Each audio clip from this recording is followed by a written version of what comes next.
Hey everyone, hope you're all doing well. My name is D'Angelo Murillo, and tonight we are on TTRPG doing a wonderful playtest of Emerald Templars, which is a creation of my own. That's currently on Kickstarter. 2 days left on funding. We're already funded and everything, so it's good vibes all around. And I'm so excited to be here for a playtest with wonderful creatives. I have a lot more information about everything, but before we go any further, let's go ahead and honor our cast, who's decided to embark on this wild and crazy adventure for tonight.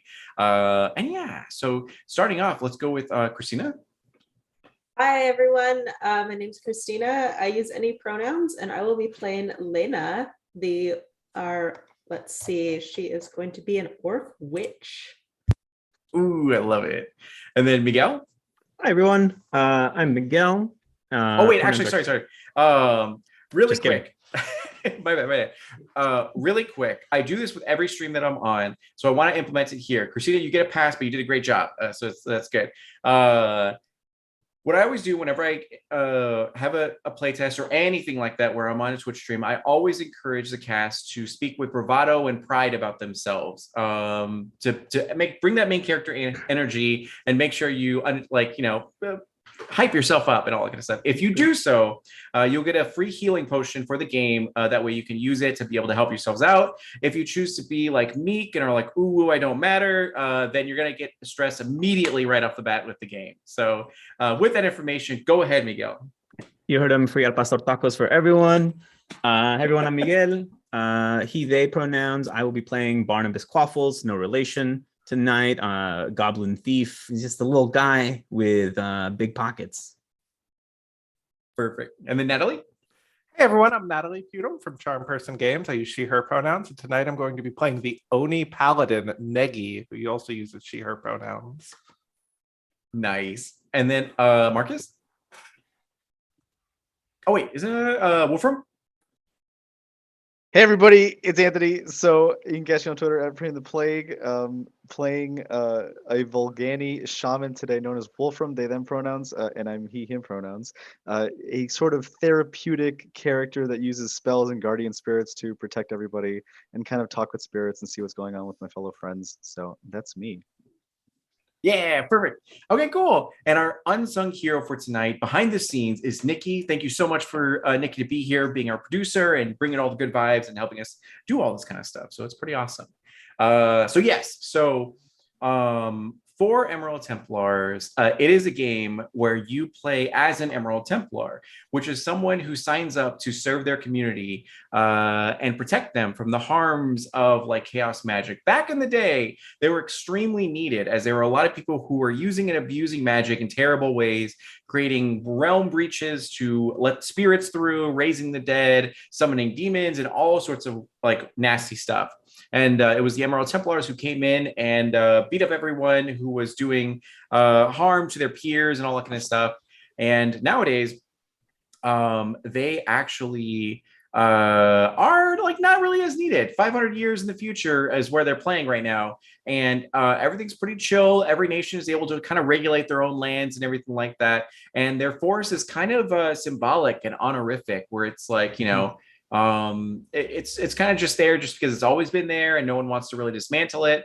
And their numbers are extremely thin. So nowadays, people come to join the Emerald Templars for a sort of a means to an end, where they go to pay off their medical debt, or if they're a criminal, want to get years off their sentence, they can sign up and do that. If they're looking to be a politician and want renown, they can sign up and say that they've served the community. Or they just want the finances to go and open their bakery, or whatever they want to do afterwards. So it's usually a means to an end. So all the people who are here tonight are not here because they want to be monster slayers, unless that's actually their backstory. But they probably just signed up for one reason or another, and everything. However, in every corner of the known world, weird things are starting to creep up, and it's this generation of Emerald Templars that really are going to be have their metal tested, essentially, and to see if they can withstand all of the crazy and chaos and everything.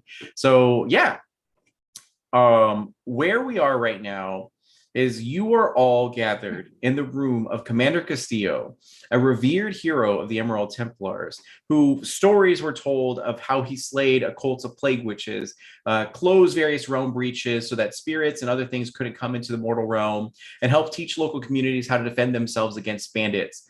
Though the years have taken a toll on this Volgani, his spirit and mind are as strong as ever. That's why it's unfortunate that right now he's been stricken with spring fever, something like a bit of a stronger kind of cold and everything like that, where he's knocked out and there's coughing, sneezing, all that sort of stuff. And at this moment, there is a goblin doctor that is currently tending to him, applying the magical, extremely powerful vapor rub over him to be able to help, his ailments and all that. And she goes, although prayers can mend gashes and combat, magical ailments, there's no cure for spring fever. It simply just must run its course. As she turns and looks to you guys, his aides, the only people in this huge emerald temple where there's usually houses tons of people, but now it's just simply you four and then the commander. And he goes, he'll need rest, water, and just apply vapor rub every so often to him, and he'll be back in no time. I'd probably give him like a couple. I'd probably give him like a couple days. There's a Catholic candle as well, light, and it's sure to be fine. And he goes, he'll be right as rain, but it looks like tonight, he's going to be in for it the worst. So he's probably going to be in and out, sweating, just make sure he has water and all that kind of stuff. So she's like gathering her stuff and putting it all into her medical bag to be able to sort of head out. And the commander kind of like coughs and he goes like, thank you, doctor. Come here, recruits, really quick. I would have words with you. As one by one, you guys all step forward. Now, could you please take a moment to introduce your character and their like sort of physical description, starting with Wolfram? So a very, very, very short, way shorter than most other Volgani, elderly, hunched over with a small cane, obsidian cloak, is this canine figure with a thin, long snout, and sort of like patchy fur, sort of like a little matted, and out comes Wolfram, they, them pronouns, a shaman who is speaking to one or such other objects, when in reality it's a spirit that is right behind that object, I'm sort of communing with, discussing with. And so I always look a little strange. I'm always walking and wandering into places that maybe I shouldn't be. And so I'm strolling along, imagining another day in Sanamana.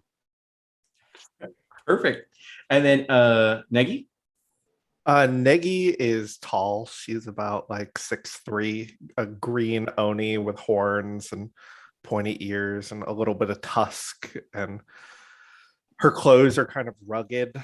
Her arms are kind of crossed, and she's sort of standing toward the back of the group, and she's got kind of a hard to read expression on her face, but she's kind of taking a look over everyone and kind of peering in at the medical cart to see the stuff they're using, and just kind of nods. And you're like, that's kind of expired. I don't know, is it good enough? Like, okay. And then Barnabas? Yeah, so Barnabas Quaffles, no relation, is tall for a goblin, solid 3'5", kind of middle-aged. So he's got sort of that just this crown of the back, part of the hair left, maybe a little bit on the sides, just like a kind of a jet black hair. And then just like one little tuft right here, with the rest is all just kind of balding, but it's just been kind of spiraled and then like curled forward, a little bit. Clothes not too shabby, not too great, just kind of hanging out, probably hanging back a little bit, afraid of the spring fever. In Mariposa, where he's from, the spring fever is a completely different thing. It means you're ready to go out, winter's over, you're trying to party and everything. Must be a translation thing, because it's like very different here. Mardi Gras beads on AF, and he is not here for it. He's just like, Perfect. And then Lena? Yeah, Lena's also from Mariposa. So I think you see her like stashing a bottle. Like she thought we were going to have a party, and like, oh no. So she's stashing a bottle in one of her like big pockets. You see about 6'2" orc woman. She's a little older. She has covered in like botanical tattoos, flowers and leaves. And she's got like really small tusks, pretty small tusks. And you can see that she also has a boomerang strapped to her hip. and looks like ready for business, no matter what that business might be. Perfect. So Commander Castillo like tries his best to like get up, but it's really hard for him because of his old age and also the sickness. And he like coughs and hacks a little bit. And he goes, "Oh, don't ever get old. It is the worst," as he kind of chuckles a little bit. And he goes, "As she said, I'm probably going to be out for like the next couple of like for tonight at least, and probably next couple of days. I'm going to be my best to help out where I can, but for the most part, you new recruits are going to be left in charge." And he goes, "Lieutenant Salazar is going to be here tomorrow morning, so he'll be able to assist. So all you have to do is just like lock the door, keep a lookout, and just, you know, if anything weird happens, make note of it and just save it for the lieutenant, and he'll be able to help out." As he kind of nods a little bit and slumps, and he goes, "Do you guys like have any questions?" As you see him immediately starting to snuggle into his bed as the medicine is starting to take place, and he's starting to get drowsy. Barnabas is kind of like taking notes, but not really paying attention. He's like, yeah, Salazar, make weird notes. Got it. Perfect. Anyone else? All right. So he begins to nod off and he goes, "All right, good luck to you guys." And he say it again. Oh no, sorry. Okay. And then he falls into a deep sleep that can be noted by the sheer volume of the snoring he produces. It's like dragging metal on like concrete, essentially. And you know, you slowly begin to back out of the room and then close it and all that kind of stuff as it muffles some of the sound. And you allow him to rest as the doctor, like you walk the doctor out of the temple. Even though it's getting, you know, later and all that kind of stuff, she carries her huge bag and is like, "Oh man, I don't envy you guys. My mother would tell me horror stories of the spirits that roam these parts. But I mean, I guess you guys are Emerald Templars, right? Like spirits, demons, and devils fear you guys." And so maybe we have time for just one of these stories before you go. Like Barnabas getting a little nervous. He's like, I don't. What kind of ghosts? Like taller than me? I'd love to talk about this. What do you mean by fear them? But we don't. So- I don't fight. I don't fear. Yeah. Wolfram, can you do first check of the night? Okay. Go ahead and do a D10. Okay. Actually, okay. So you're a shaman, and then Lena is a witch, right? Okay, and then Barnabas is a thief, and then Negi, what are you? One more time. Paladin.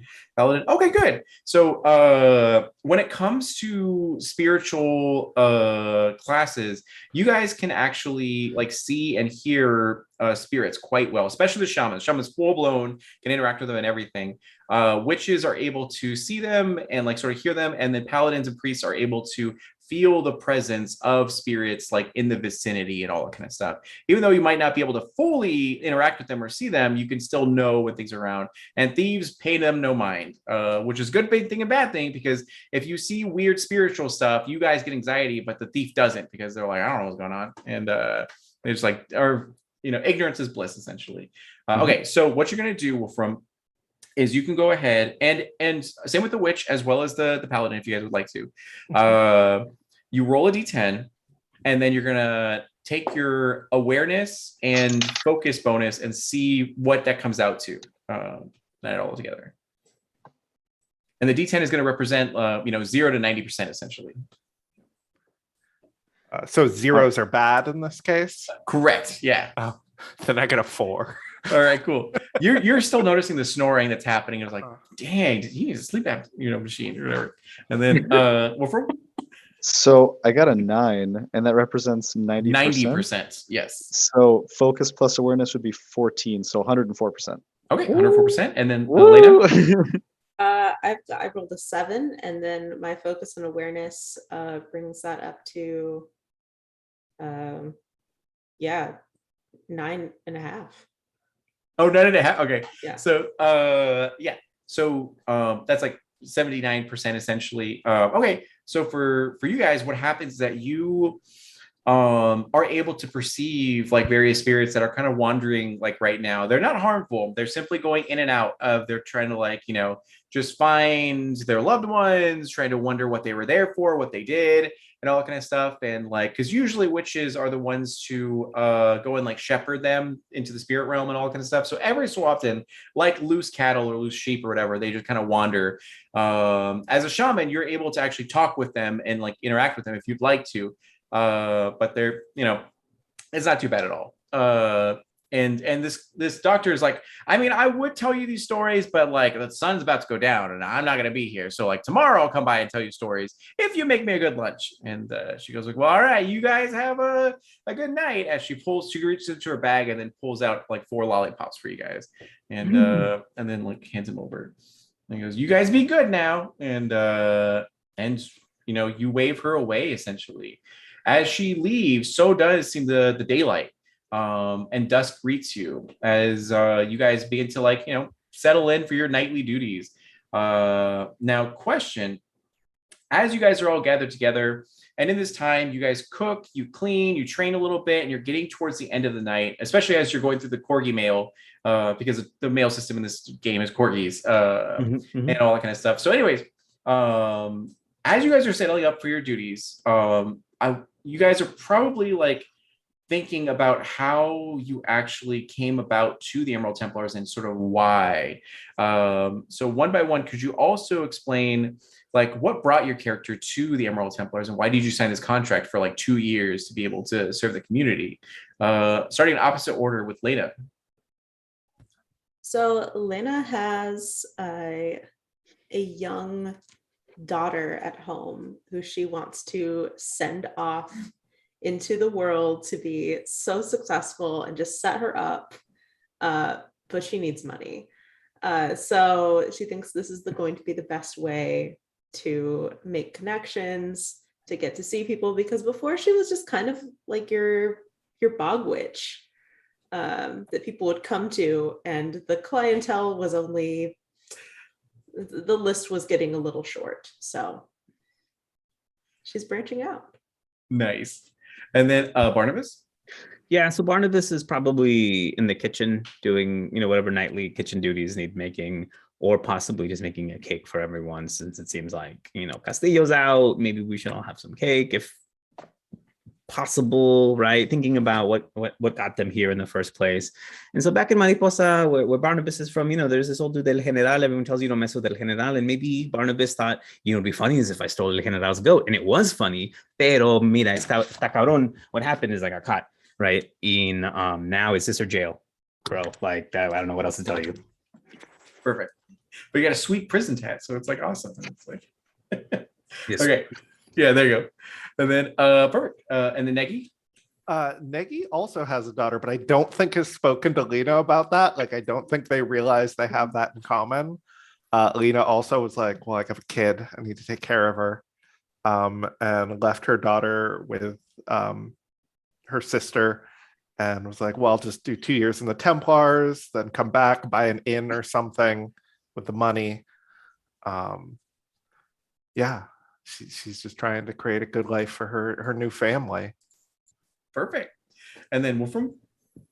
So Wolfram is like scanning the room, like over the sleeping person, just trying to see for any spirits or anything that was here. Now that I've been sort of like tipped off as to maybe something happening here, and I sort of try and relay a little bit of that to Lena and Negi. As I think about why I came here, I came from Wedja, which is like this desert land that kind of values like necromancy. And so I've had a lot of time to speak to desert spirits and, sands covering vast empires, lots of different people to talk to over different periods. And so really, I'm just here to shepherd spirits over to the afterlife as well, make sure that everybody's happy on their way doing it. And so I was just figuring, listen, the Emerald Templars seems like the best place to intersect with these kinds of figures and also do good. I can just go anywhere and there'll be like a new adventure. So that's why I'm here. Perfect. And yeah, as you guys are kind of doing your nightly duties and all that kind of stuff and getting everything ready, enjoying chowing down on some cake and all that kind of stuff. What kind of cake did you make? Definitely tres leches. Actually, as I have long a as we roll have for the this. tres. So Why don't you go ahead and roll your D10? Yep. We're gonna go with intelligence, That's funny. crafting, and then cooking if you have any cooking. I've got chef. You're chef. Yeah, chef. Yeah. Intelligence is 2, chef is 4, so that's +6. My roll was a 4, so that's a 46. Okay, it's good. Yeah, it's decent. Yeah, Nice. it tastes great. Money posting classic, and you guys appreciate it and all that. So as you guys chow down, you finish up and everything like that. What happens is now it's time to decide, as you guys are all four in like the common area, the Great Hall, and all that kind of stuff, to decide which two are going to be lookout for tonight and which two are going to rest. So how would you guys like to handle this situation? I think Negi automatically just volunteers for it. Like, I've got it. Don't even worry. Perfect. Barnabas is a light sleeper, so like would volunteer if no one else does. Sounds like no one else does. I think Lena might. Do you want to split it, Barnabas? Half and half? Half and half? Yeah, it'll essentially be like 4 hours with 2 people and then 4 hours with another 2 people. Oh, okay. Yeah. Oh, Gotcha. Well, yeah, just wake me up and I'll take the second shift. yeah, that sounds like a plan. And Wolfram, any objections, or are you good with that? Yeah, no, so I just think about buddy systeming with Negi, and I just like, okay, all right, so it's us then. And meanwhile, there is a spirit like in the back room that's like, hey, you could see me, and it's like, right? And then it's like, Of course. I mean, we're all talking. There's no reason that you can't join us. Please. perfect. All right, so I'm dead, obviously. I know that, as he kind of like looks through his hand and everything. It's like, but I was a novelist. Like, I never got anything published, but like, I want to like tell you my manuscript. So I'm just gonna go ahead and tell you that, you know, because you're the only person that can kind of like hear me right now. And now, Elena, you can absolutely hear the spirit, but I assume that you're pretending not to as he begins to unload on you as to. I'm going to take it up a notch a little bit further, and I'm going to cast a spell, or it's a knack, I'm sorry, called Sight Beyond Sight. And I'm going to roll 1d6 for some exhaustion, 2, so that several of my companions can hear the spirit as well. So Okay. Barnabas and Negi can, and Lena already can. So now everybody can hear this monologue. Perfect. It's this very large orc. Definitely looks like it could have been a professional wrestler or luchador rather in like his life, but he's there like being like, all right. So it starts off with a meet cute. It's at a coffee shop. These two, and he just begins to go in detail. But he's basically following you around Wolfram. It doesn't quite realize everyone else can hear as he follows Lena and Wolfram up to your guys' like chambers to be able to like rest. And you hear this like, all right, novel, kind of like tropey and all that kind of stuff. But for the other two, you guys head up to the tower to be able to, you know, keep lookout for anything. And the temple is kind of in a remote area away. Like the nearest civilization or nearest settlement is probably about like 20 miles away or so. So it's a little bit of a distance. So you guys are out here kind of watching. A lot of darkness, not much here. There's like a lot of vegetation here with a lot of trees and everything like that. And the moonlight just bathes you know, everything as trees rustle in the wind, owls sort of hoot in the distance. And yeah, hours begin to roll on and you guys are kind of just like in lookout currently. Is there anything you'd like to say to each other in this moment before? So when do you learn to bake?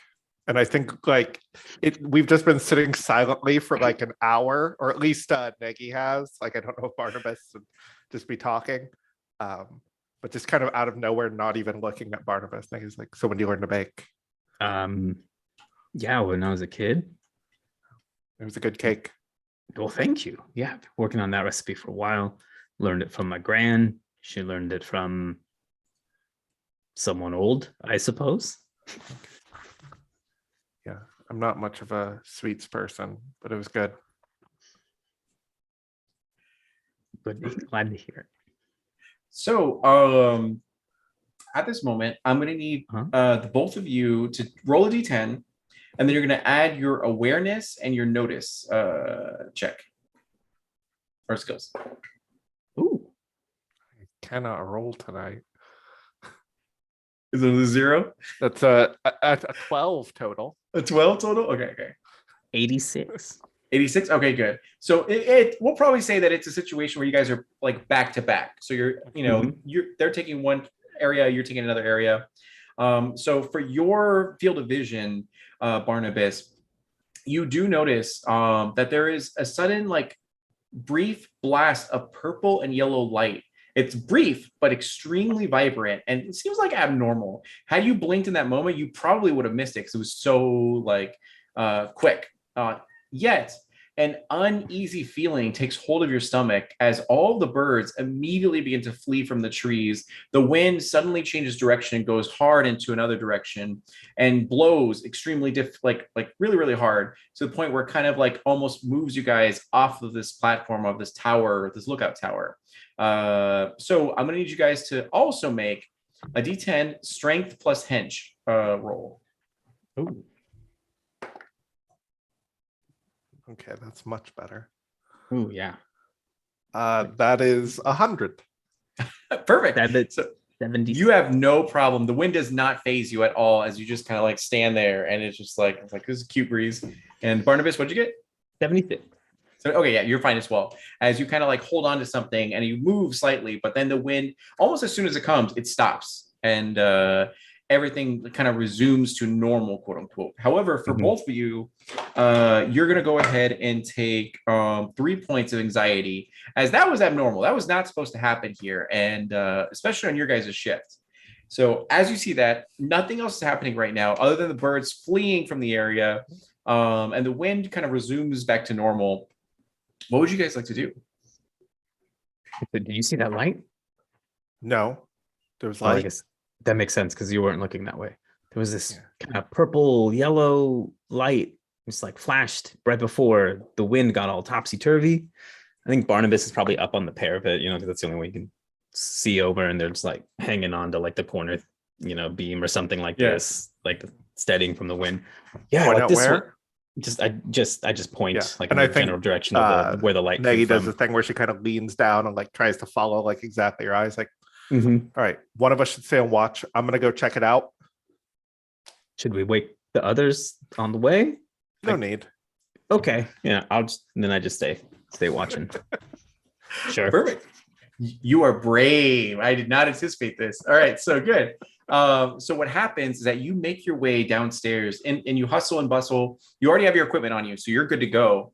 I assume from what you said, you head to the front door, which is a set of double doors, wooden and iron and all that kind of stuff, with a large like log to kind of barricade it and not have it open or whatever. But you lift up that log to be able to open the double door slightly, and then sort of go through it to be able to head sort of in the direction. It looked like it was about like 2 miles away, essentially.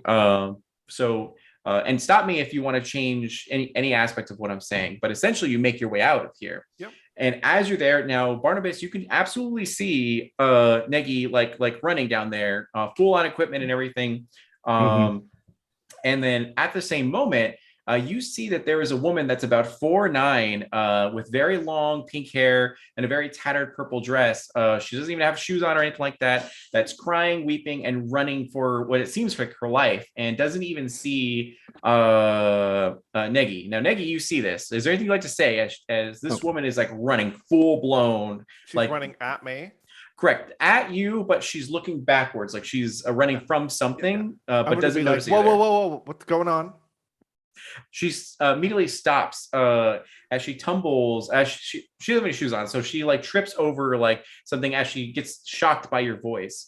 And if you would like to try to catch her, you can go ahead and roll your d10 and then do agility and nimble.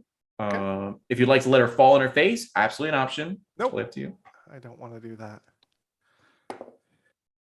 That is a 64. 64, perfect. That's great. That's actually a critical success. So okay, what happens is that you like maybe have you said you had a gata, right? Yep, I have a gata and a shield. Yeah, so maybe you had your like Gata and shield and all that kind of stuff are running over, and then you see that, and maybe you put your Gata down to like catch her Right. essentially. Yeah. And she's very very light, like very very fragile, like a bird essentially. Yeah. Her 4'9" frame like scrambles a little bit, and she goes, please, I need help. There's I can't remember who I am. I don't know anything that's going on, and so people are chasing me. I really need your help. As you look to her, and her limbs and extremities are like pretty dirty with dirt and everything like that, and grime and sweat and all that kind of stuff, and her hair is sort of tattered, and she definitely looks disoriented and also very distressed as you hear the sounds immediately of some people coming through the woods giving chase. All right. I'm going to look at her real quick, and I'd like to use one of my skills, which is therapist, where I speak a word of truth, and I'm just like, you're going to be okay. This is a safe place. You're going to go in that building, and my friends are going to keep you safe. Okay. Perfect. And then it says it takes 2d4 anxiety for me. Okay. So that is 3 and 5. So I'm at 5 anxiety more.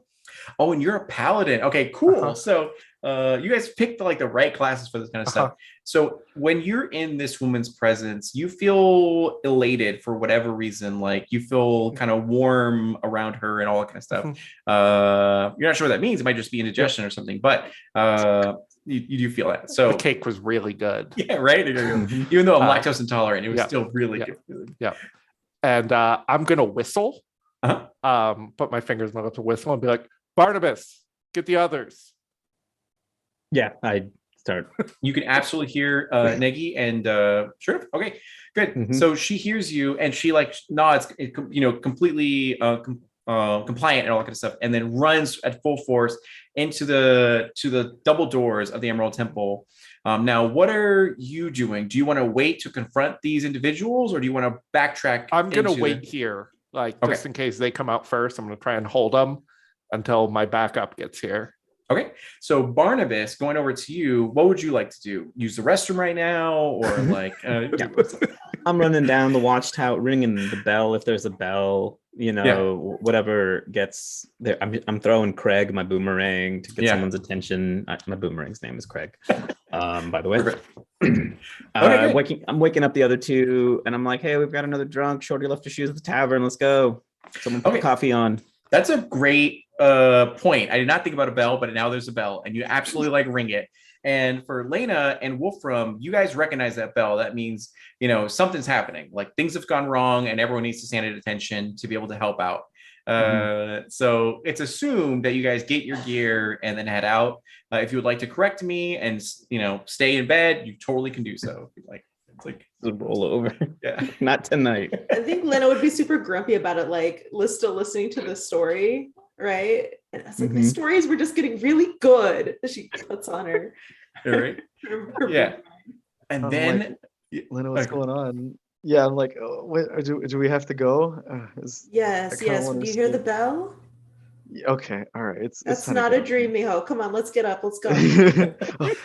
Meanwhile, the spirit is still following you guys, being like, and at the wedding, while they're at the altar, her dead ex-lover, who thought she died in a fiery car, a carriage accident, comes out and like says, I object. And then like, oh my God. Oh, we need to pause. I'm so sorry. I want to hear it. I really do. Like, this is so good, but we need to go kick some ass. Okay. I think, would Barnabas still be under the effect of that spell where I can hear the ghost still too, or was that?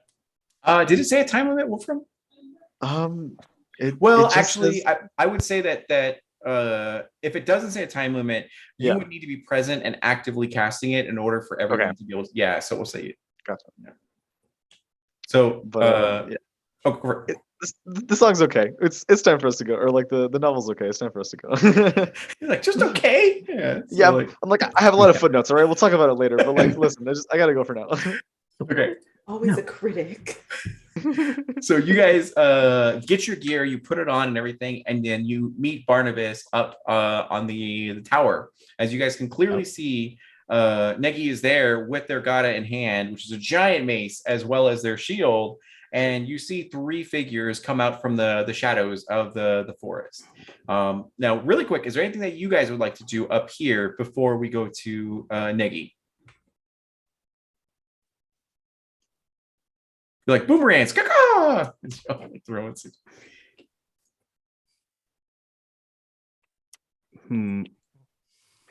Okay. I would probably, and this can just be something happening in the background, probably head down the tower to meet the person to make sure they're safe.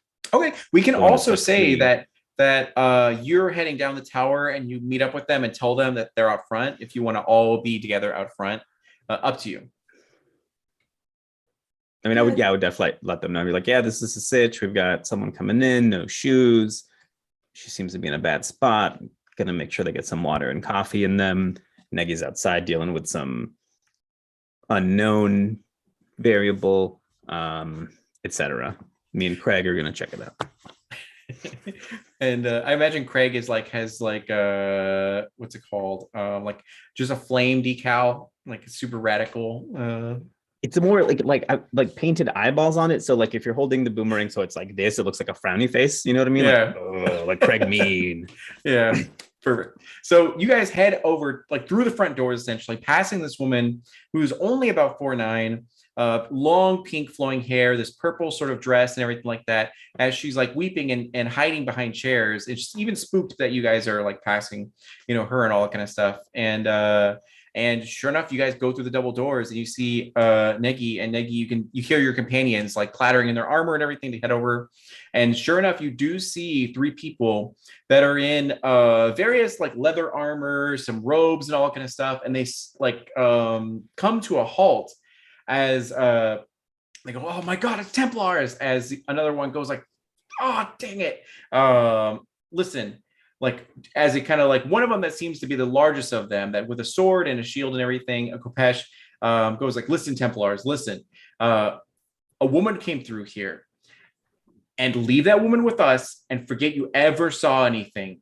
And the woman inside, that you guys just passed is like, no, please, I don't know them. And they were terrifying to me. And she just like, pleads to you guys. She goes, listen, like, I know what it looks like and I know what it seems like, but like, if you do not heed my warning, you are in for a world of hurt. Abandon that woman and enjoy your peace tonight, and we will never again shadow your doorstep. As they look extremely desperate and extremely like shocked by this. As you do see also that on the actually, does anyone have an awareness of 6? No. Okay. You see nothing. They look like people. So all right. What would you guys... I think Negi laughs a little bit when they say that they're in for a world of hurt. She's like, that's very funny. You can turn around now and I'll pretend I never saw you. How about that? They look to each other and they look to each other and they consider your words, and the leader seems to turn to someone and say something to them quietly. And they all kind of agree as they take out their weapons and they're ready to throw hands. All right, we're gonna do this. And they're like, you made the wrong choice, Templars, as they, Final Fantasy. Yeah. So how initiative works is that you're gonna go ahead and roll your D10, and then you're gonna use your agility and your nimble, essentially.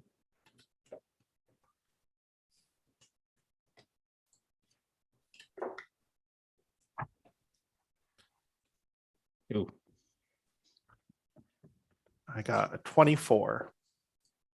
24, perfect. And then Lena? I got a 4. Perfect. Wolfram?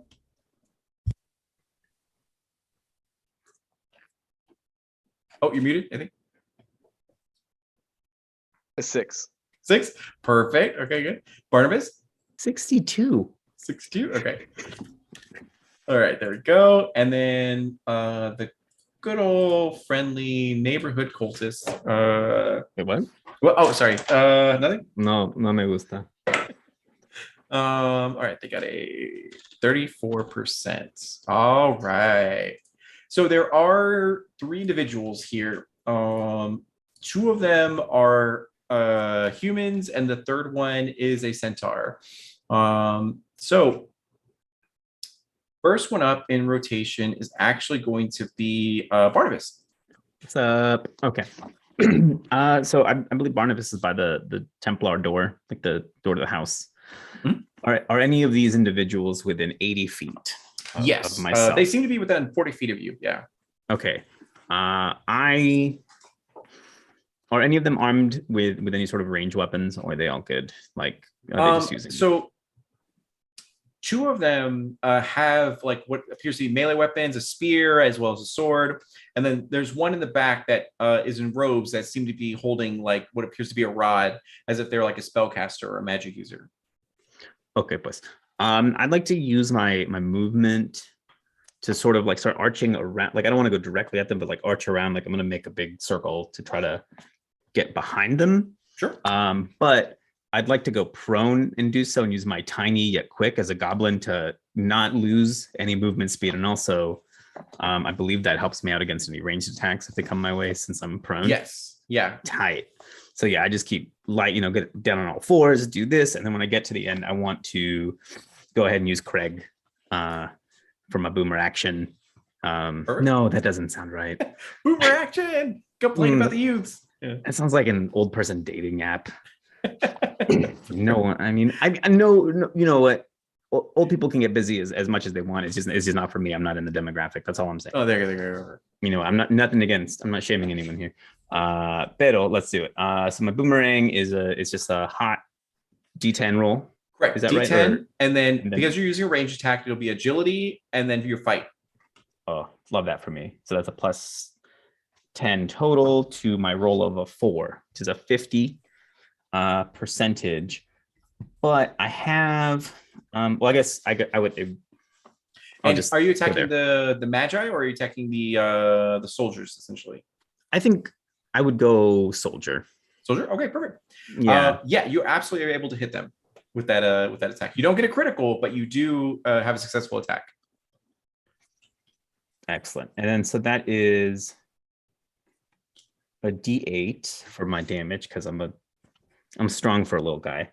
That's an 8. It's very exciting. Perfect.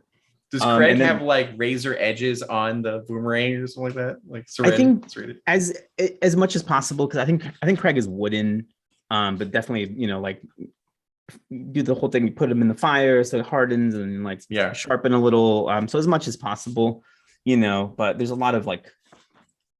I tell people it's like runes and cool like carvings and stuff like specific to my village, but it's really just swears that I've written in there.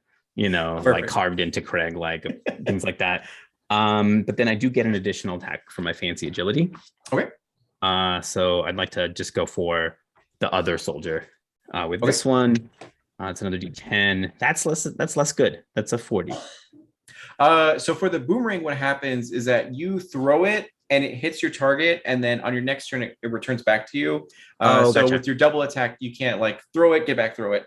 Okay, fair. So if you have a dagger, you can throw that dagger out if you want to. I took a shield instead. So never mind. I'll just catch Craig, and then call it. But wait, I have Steel Rain, so I can use some exhaustion to hit 2 targets with it. That works. Right? Yeah, that works. Okay. So you just have to roll another dice to do the damage for the other target. Okay. And it looks like the second target is a D6, not a D8. So that one's a 3 for damage, and then my exhaustion is a 6. So I'm glad also a 3. Okay. So I get a little tuckered out. Okay, there we go. And then after you, it's going to go ahead and be the midnight travelers and all that kind of stuff. And the first one is going to be the magi, as they like use their Naruto hand signals and see that the boomerang came from the woods and try to shoot at Barnabas. Now, Barnabas, you do get a 10% increase to your defense in this. So they're going to try to hit you with a 26%. No? Okay. 44. Perfect. So they use an earth bolt, which they simply just like take a piece of like the earth, like a boulder or a rock or something like that, and just shoot it out towards you. And it crashes like just over you and everything, completely missing. The other one is going to go to Negi, and then with their Kopesh, just try to swing at you. And that's going to be a 36. My defense value total is 50. Okay, yeah.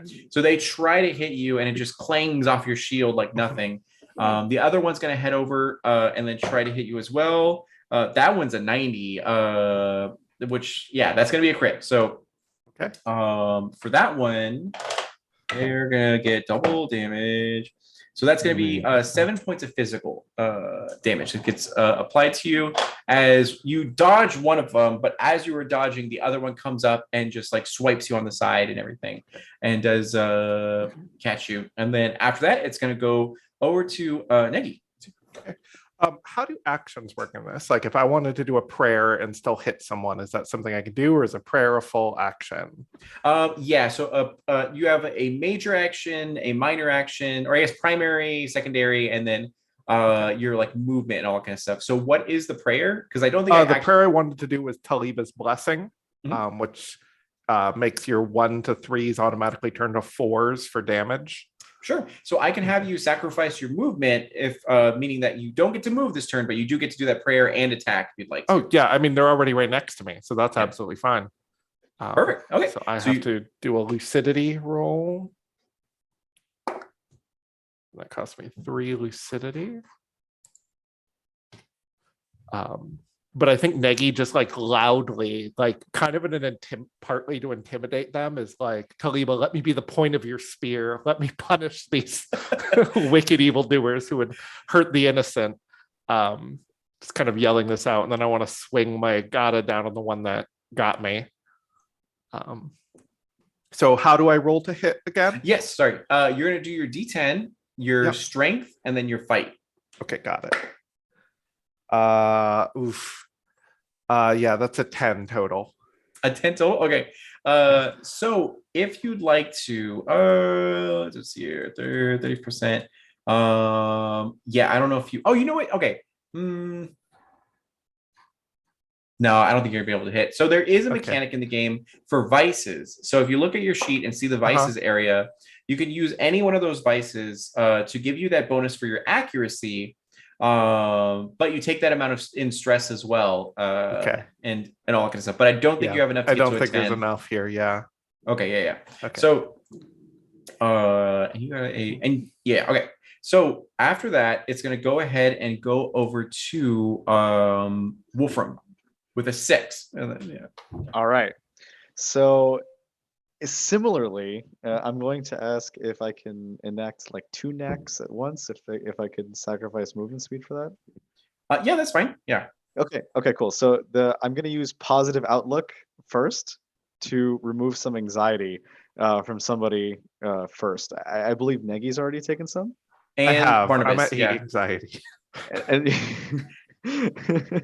okay, so I think Negi then would be a solid choice. So I'm gonna look over and be like, it's okay. We just need to, action the best parts of ourselves. Let's just breathe. Don't worry about what's going on. We're getting a little bit too stressed right now. And just essentially try to placate her. As they're like whacking each other with like it's just amazing. So comical in context. I will roll 1d8 for the exhaustion cost, and that's going to be 8. So that's it is a big one, but in some play tests it's like 1, 2, and 3, and then some places it's like 8. 8. I'm staying strong. And then for the second one, I'm actually going to summon a guardian spirit, Wolf Rang. And Wolf Rang is going to go ahead and protect Barnabas, and kind of just get in the way. He's like a grizzled, scarred wolf from a former generation that's going to shield Barnabas for like 1d4 minus any effects or any stresses. I'm sorry, it's half stress from all sources. And I have to roll the amount of incoming attacks, which is 2. So for the next 2 attacks, Barnabas takes half stress. Perfect. And how much anxiety did I heal there? So it's 1d6, but I will let you roll it for fun. Sure. I'm rolling Is so petting- great this game. Oh, I rolled well on Yeah. that one. That's a 5. So Good. Okay. Woo! That was a good idea. Okay. Is petting Wolfrang a free action or Yep, do I? it is. Okay. Yeah. Just- Yes. You have tiny bit quick, so you can like pet him with your foot and like still. Yes. Okay. I very much enjoyed that. Thank you. So, Lena, you're up. So she's still pretty far back, standing in the door. I think first she's gonna throw a boomerang Alright. out Yes. and try and get a hit on the one that's fighting with Negi. Mhm. Okay, cool. So, in this situation, because you're attacking a target that is already engaged with your team member, you're going to get a 10% increase for like flanking, essentially. That's yeah. great because I rolled a 20, so that's a 30%. And then you said strength, agility, and fight for a ranged weapon. Yeah. great agility and fight. So 32. 32. Okay. So with 32, you absolutely do hit. So go ahead and roll your damage. Okay, 4. 4. Okay. So there we go.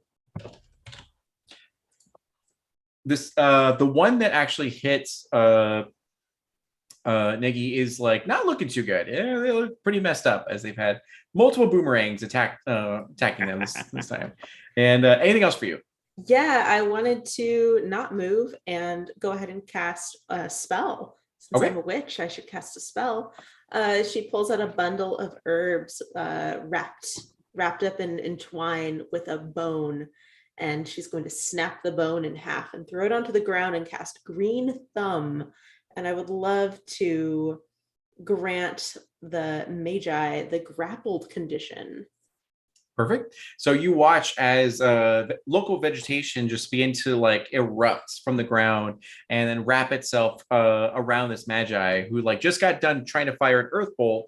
And as he's like trying to get more earth up, suddenly he's just like bound by all these vines and everything and roots and all that kind of stuff. And yeah.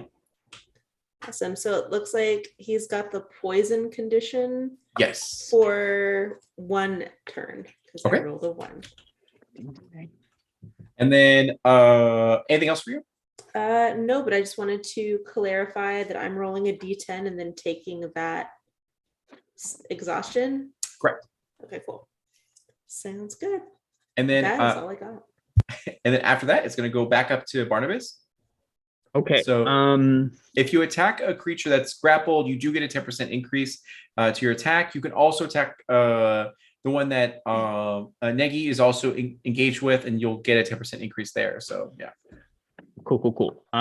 Do I have enough move to get to the Magi? I would say so, yeah. Since you already moved from the door over to the forest, essentially, yeah. Cool. Then I would like to just like recover my boomerang, put Craig away, Mhm. and then use my move to get up. And then I'm gonna use my fangs because I have goblin fangs, and that's my melee. It's gonna bite this fool a couple of times because that I can use twice, right? With my Yes. my strength perk. Oh yeah, so I'm just coming in for like 2 big savage bites on It's actually like terrifying. Like, Mhm. okay, go ahead and roll, and then again you get the 10% increase to your accuracy. Right on. So that is a 50 total on my first roll. Okay, so that's going to be is that 50 without bonuses, or is that 50 altogether? Altogether. Oh, with okay, okay, and then that hits. So go to your damage. Alrighty, that's gonna be a 7. 7. Okay, Sorry. perfect. Yeah, so just making sure that's not a 1. The 1 is different. And then my second one, so that's just 1 bite. I think I go for the arm that tried to hit me with that bolt because I'm still kind of salty about that. And then I just go probably like the rib cage. Honestly, I'm savage. That is an 100 total. Yeah. So 2 things happen. 1, you crit. So you're going to roll double dice. So go to roll your 2d8 instead of 1d8. And then go ahead. It's 4. 4. Okay. Damage is damage, so you're good. Yeah. Let's see here. And because you rolled above a 96%, you do activate the Valor table. So what happens at this point is, let me go over to it. Here we go. Perfect. Go ahead and roll a D10 for me. All right. How about a 0? Is that 0 a to 10? 10? Yeah. Perfect. So your bites land at a very vulnerable part of their armor, causing them to have the cracked condition, meaning that their defense value decreases by 10%, which they had 26%. So now it's 16% in order to hit them. So they're extremely weak now and vulnerable. All that cake I eat makes my teeth stronger.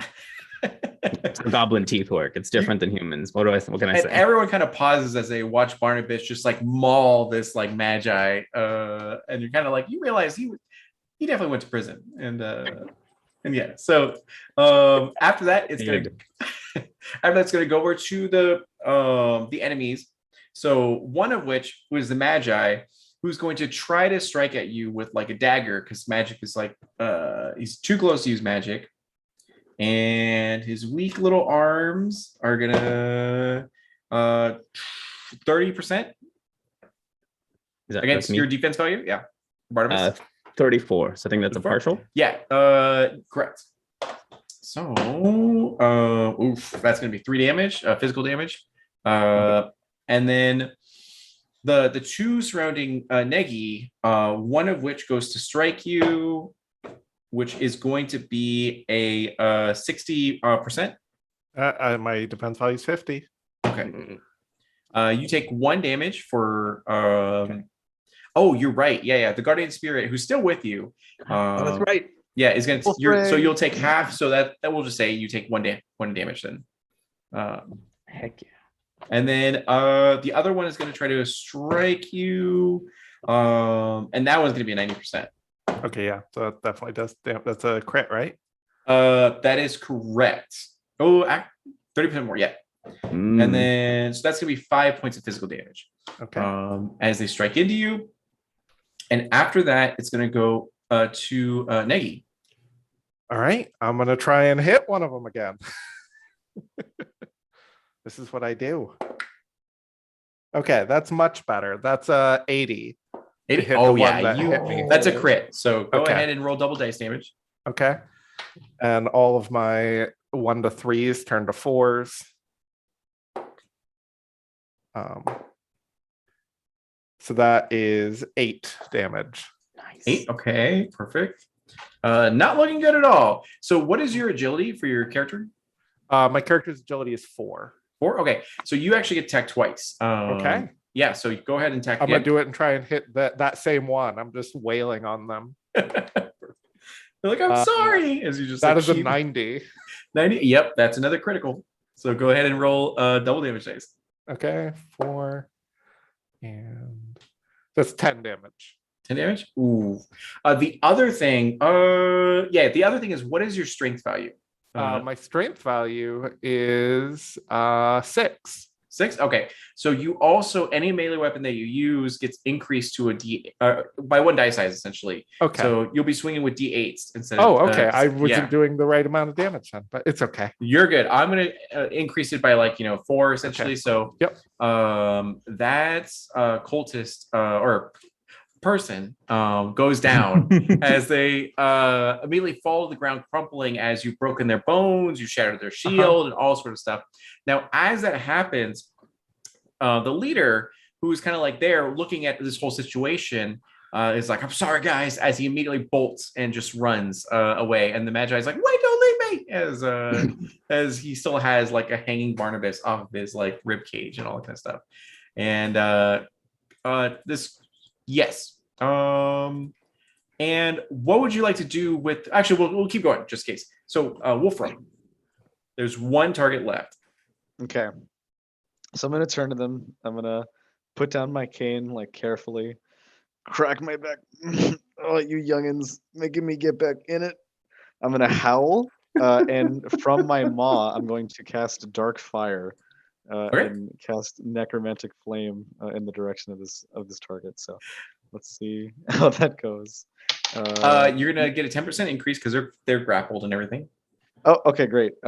6 exhaustion, unfortunately, at a 6, but that's fine. Let's see. Oh, the poison takes effect too.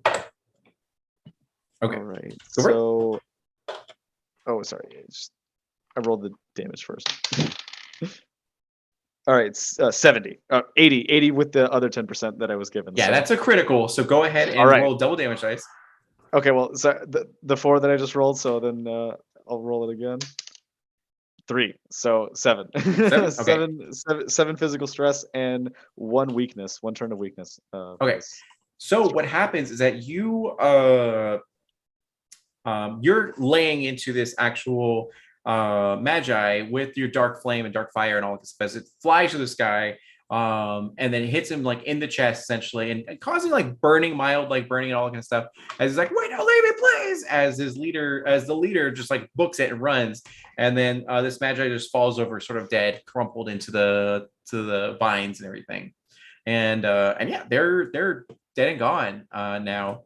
Loot wise, you do see that one of them was holding a spear that they dropped on the ground, as well as a crossbow that's there. And okay, so there's a spear, there's a crossbow, there's a hide shield, and leather gloves.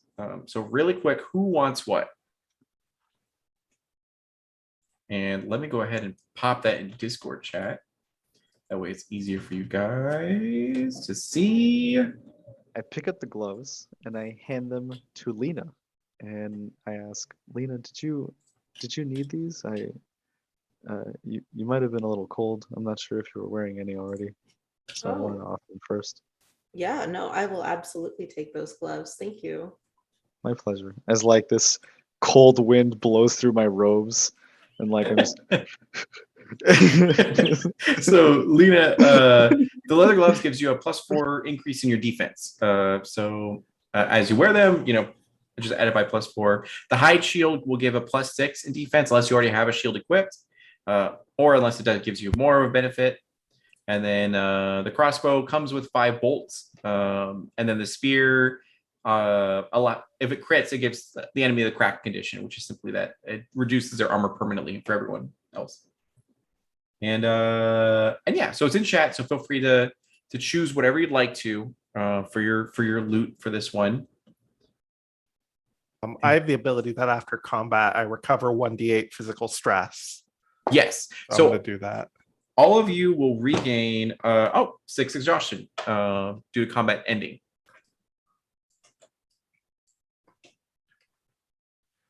And I think Negi is immediately going to go inside to check on the woman. Okay, perfect. And then, okay, so, and yeah, through Zoom chat or Discord, feel free to choose whichever piece of equipment you want, if you want anything at all. I'm just gonna pick up the shield and dust it off and be like, and only a little bit of blood as you like smear it off. Just the right amount of blood. Just like, put it under my endless robes and then move on. Okay. Barnabas looks at the spear and is trying to decide what's sharper, the spear or their teeth. Because of your strength, whatever melee weapon you use is going to be a D8. So yeah. Both same. I think Barnabas would take the spear and then just like snap it in half to make it goblin size, and then just like spear and Craig, Perfect. And then that works because Negi, you said that you had bolts already, right? But no crossbow. I have bolts already, yeah. So I'll just pick up the crossbow, kind of brush it off, stick it in my bag as I'm walking in. Perfect. You see on the etching, there's like etching in the side of it that says like, "Love you, Daddy. Come home safe." And it's like, you just like scrape that out. Yeah. So, all right. After the battle, they all lie dead, and the woman weeps within the temple, and she tells you that like I don't know what's going on. Like these people just suddenly showed up, and I just got so scared. They were like yelling, and there was a bunch of weird like stuff. There's at least like 20 of them, I think, and I didn't know what to do, so I just ran. And like I'm so sorry to bother you, and like I don't remember who I am. I don't know what I'm here for, and like I just don't know anything. As she seems extremely distressed. Again, she's about 4'9", long pink hair, some fair skin tone, and eyes of violet. And yeah, and for whatever reason, Negi, while you're in her presence, you can't help but have this weird feeling in the pit of your stomach about her. It's not necessarily a negative feeling, but it's something odd. You know for a fact that when you're in the presence of necromancy, you feel nauseous, and when you're in the presence of like overwhelm stuff, you feel very like warm and all that kind of stuff. But this feeling is very weird. It's kind of like in between. You feel something, but not sure what. Yeah. I'm gonna take out the lollipop I got earlier and like just sit down. Hey, let's get some sugar in you. It'll help. I love lemon, as she like she puts it in her mouth and all that kind of stuff. And I assume that you guys all walk in and like lock the door essentially. Is that safe? Okay. And you guys are currently in the Great Hall as she's like sitting in a chair, and you guys are all sort of around. And she goes like, I remember like walking along a river, and I was dipping my hands in the waters and enjoying my time when suddenly like they appeared, and my head is so heavy and I can't remember anything. And she's just seems like she is scared and all that kind of stuff. Yeah. Memory might come back. Probably will. This is just relax. It's gonna be okay. You're in a safe place. We're gonna keep you safe from them. You saw what we did to those two out there. And then go ahead and roll a d10, and then you're going to use your influence and charm for this one. If you have like influencer or anything like that, then you'll also add that. Yeah. That is a 34. 34. Okay, so with a 34, it's decent. You make an attempt. Like you're still like you're covered in blood, especially Barnabas, as their fangs and mouth is still like like you're gonna be safe here, totally. As and then she's like, okay, as she just kind of like puts her hands on her side and just kind of tries to warm herself up and everything. And yeah, what would you guys like to do with this like woman? Whether it be questions or what have you. I want to get her like a blanket and make her some tea, maybe slip some antidote in the tea. So like just put some in there like, I'm giving you some medicine, honey. Don't worry about it. And yeah, is there any of that cake left, Barnabas? Oh yeah, most def. So you will get a 10% increase to charm checks for the next little bit, Elena. So as she takes it in, kind, she's like, thank you so much. Like this, you're so kind, as she's trying hard to process everything. Yeah. You said you were near a river when they attacked you? And she goes, yeah, that's what I remember, is that there was like a river, a flowing river, a lot of them actually.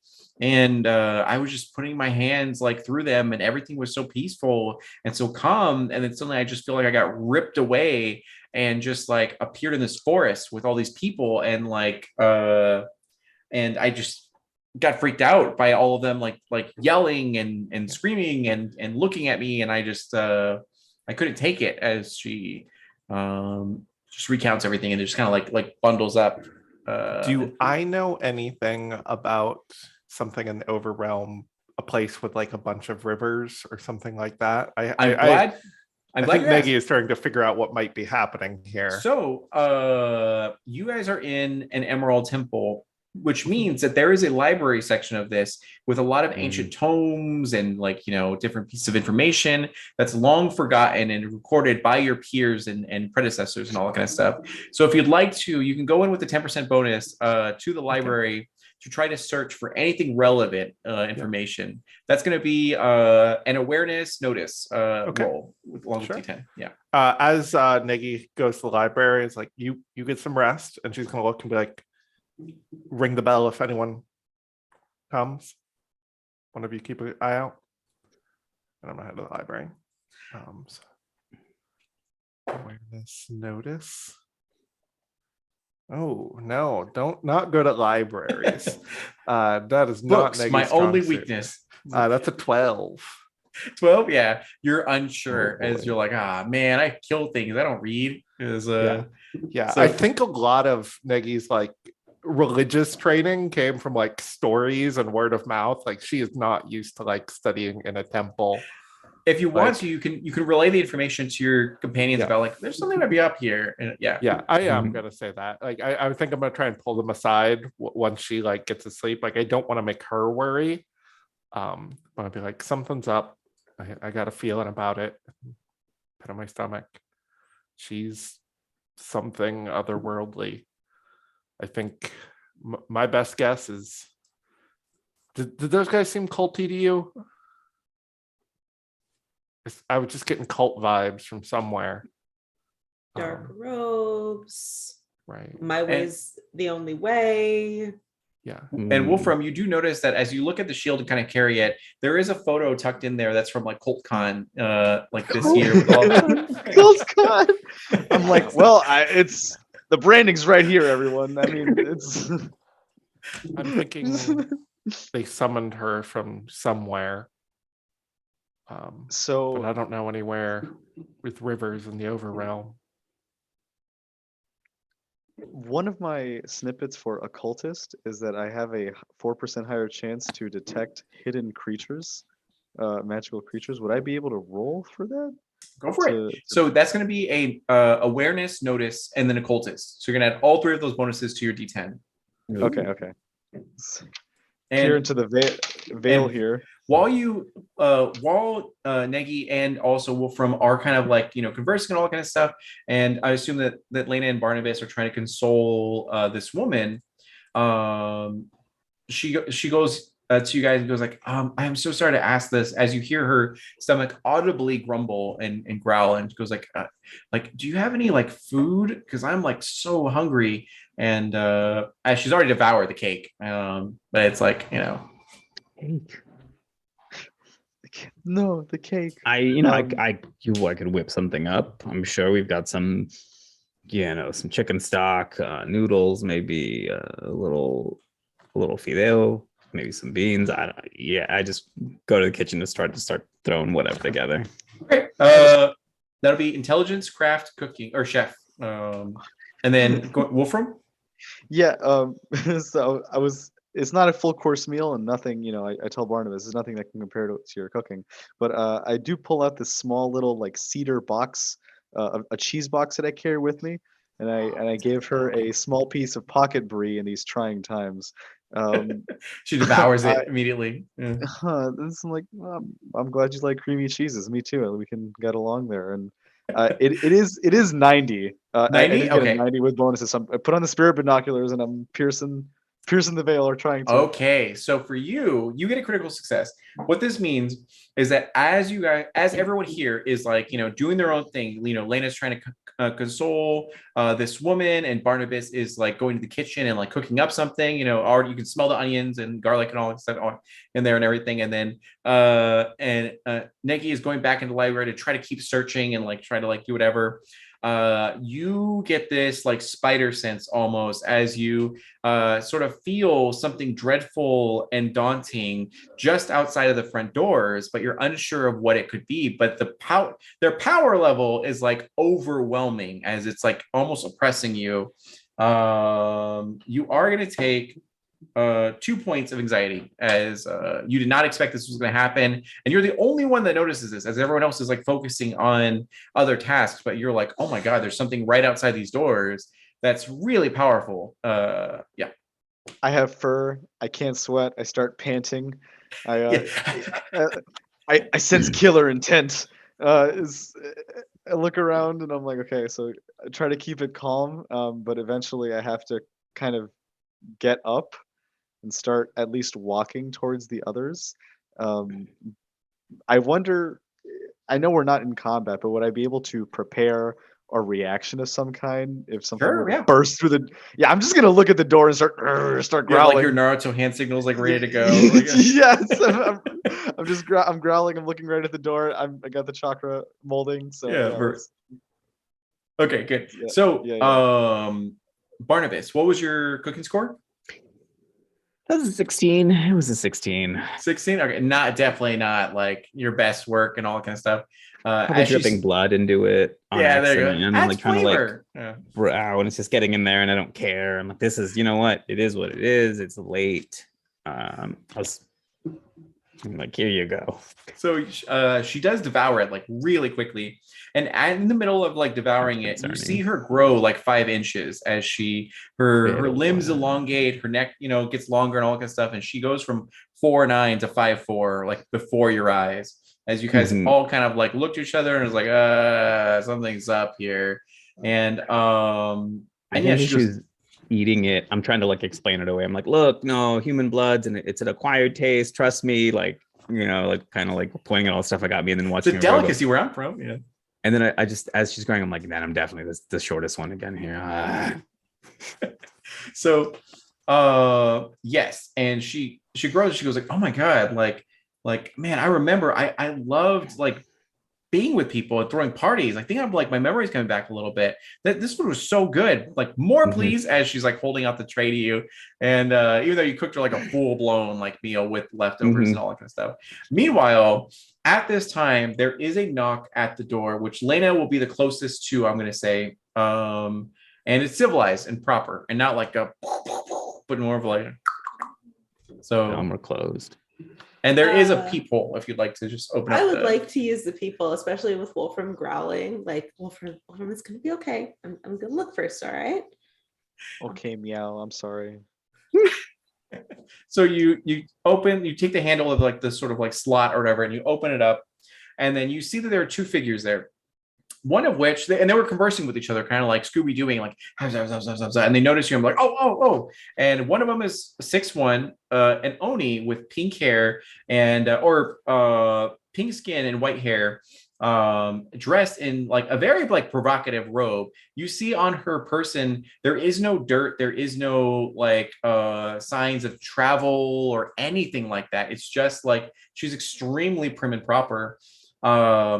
Meanwhile, the other one is like a 7'5" centaur who's like super muscular and super bulking with a lot of armor that looks very magically enhanced and a lot of also like weapons that look extremely sharp and like very exotic that like you've never seen craftsmanship like this.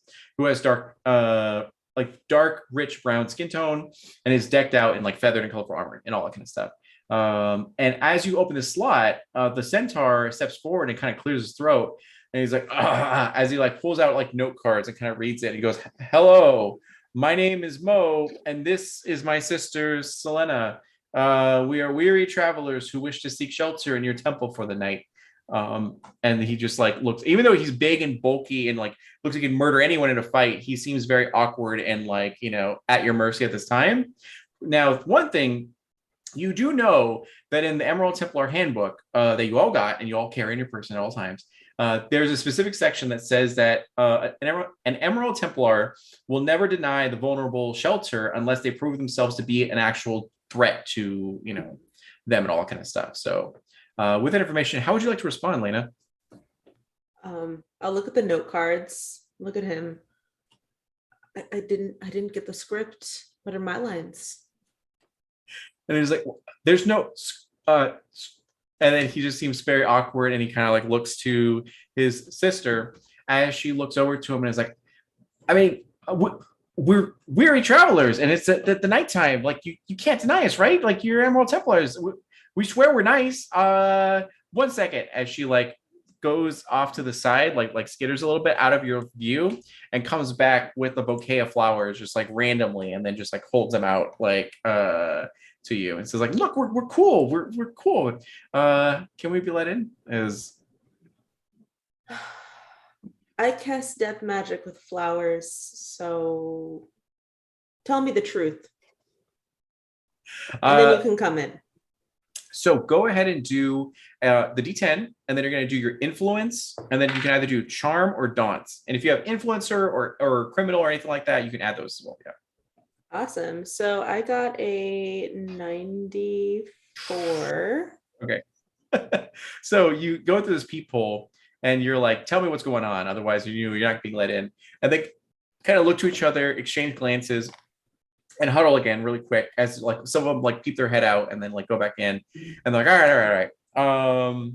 It's a little bit awkward for us, but like our sister's in there and we know she's there. She's a woman with pink hair, and like she's going through a bit of trouble, and we know we can help her. She has, as she looks over to the centaur, and the centaur is like, a medical condition that makes her forgetful, and she needs our help because we're the only ones that can help her. And if she's prone to, and they look towards the Oni, and the Oni's like, tantrums.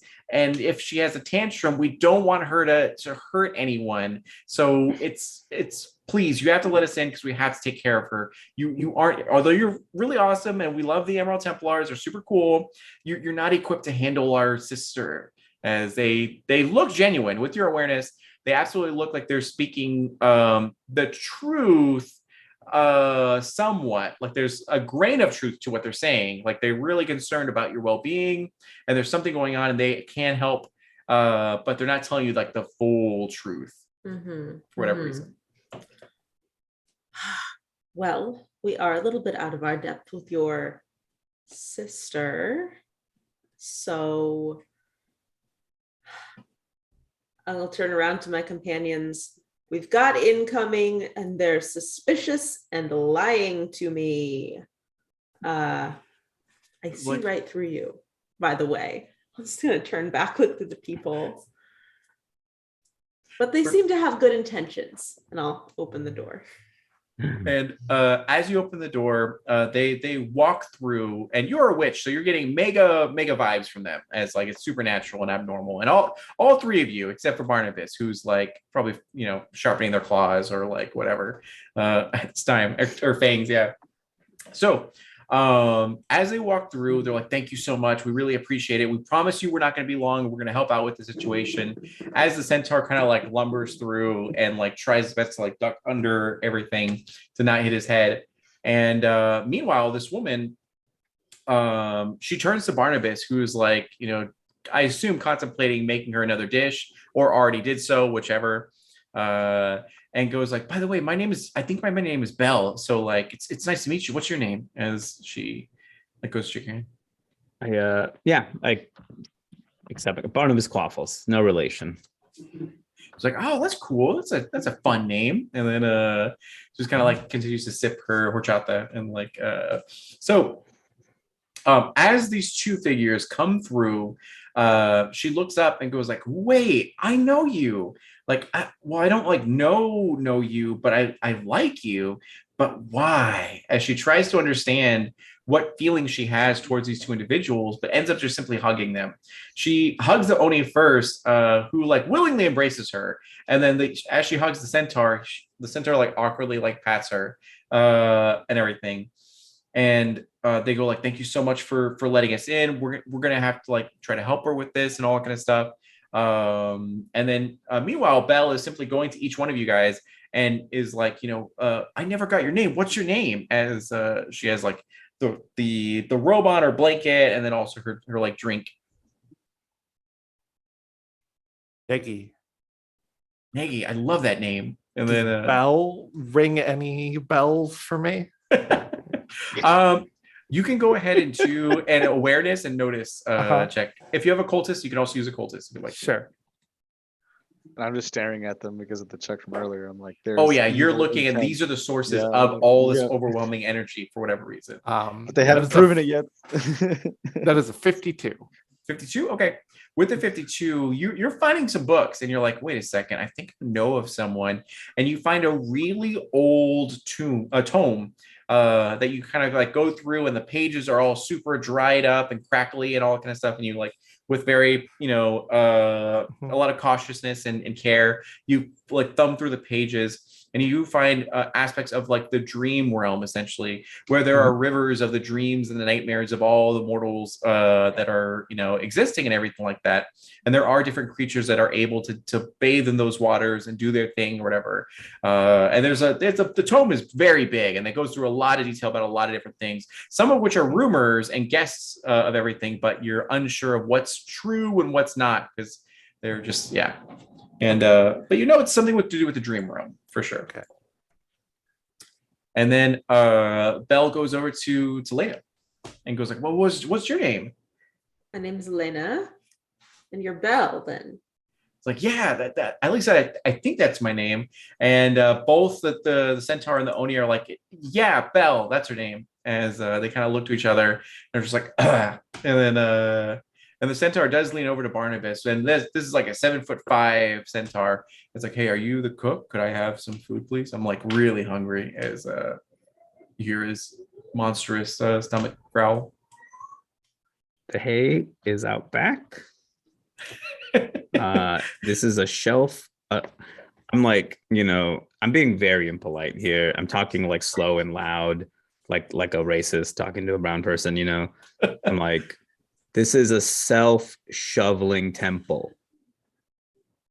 And he's like, all right, I'll remember that, little one. As kind of looks up, and then he does like sees a half-eaten sort of cheese that's still on the table, and like we'll eat more of it and all that. And then Belle goes over to Wolfram, and who I assume you're like pressed against the wall, wide-eyed, and still with your like dark fire, still like just getting ready, like the puppy side eye, like just checking you out, no chill. Hi, what can I do you for? Like growl lets out, trying to stifle it. like my name's Belle. What's your name? Ram Wolf. Nice to meet you. It's like, oh, Ram Wolf, good to meet you. Good to meet you. And so at this moment, the Oni introduces herself, and she goes like, by the way, my name is Selena, and this is my brother Mo, and so we're here for Belle, and she goes, Belle, listen, like there's something wrong with you, like you probably understand that, like, right, like, and Belle's like, yeah, I can't remember anything, like, do you know who I am? And they're just like, yeah, you're our sister, and we've got to help you like really quick, so like, do you mind coming into this like room alone with us, that way we can just help you really quick? And she's suddenly, her like vibe changes for Belle, and she's like, I'm good, I like my friends here, I think I'm gonna stay with them, as Belle kind of shifts over and hides behind Barnabas, her like 5'4" frame behind how tall is Barnabas? Barnabas is a very tall goblin. All right. Around other goblins, he's the forward, he's playing front on the basketball team. He is 3'5". 3'5", perfect. Yeah.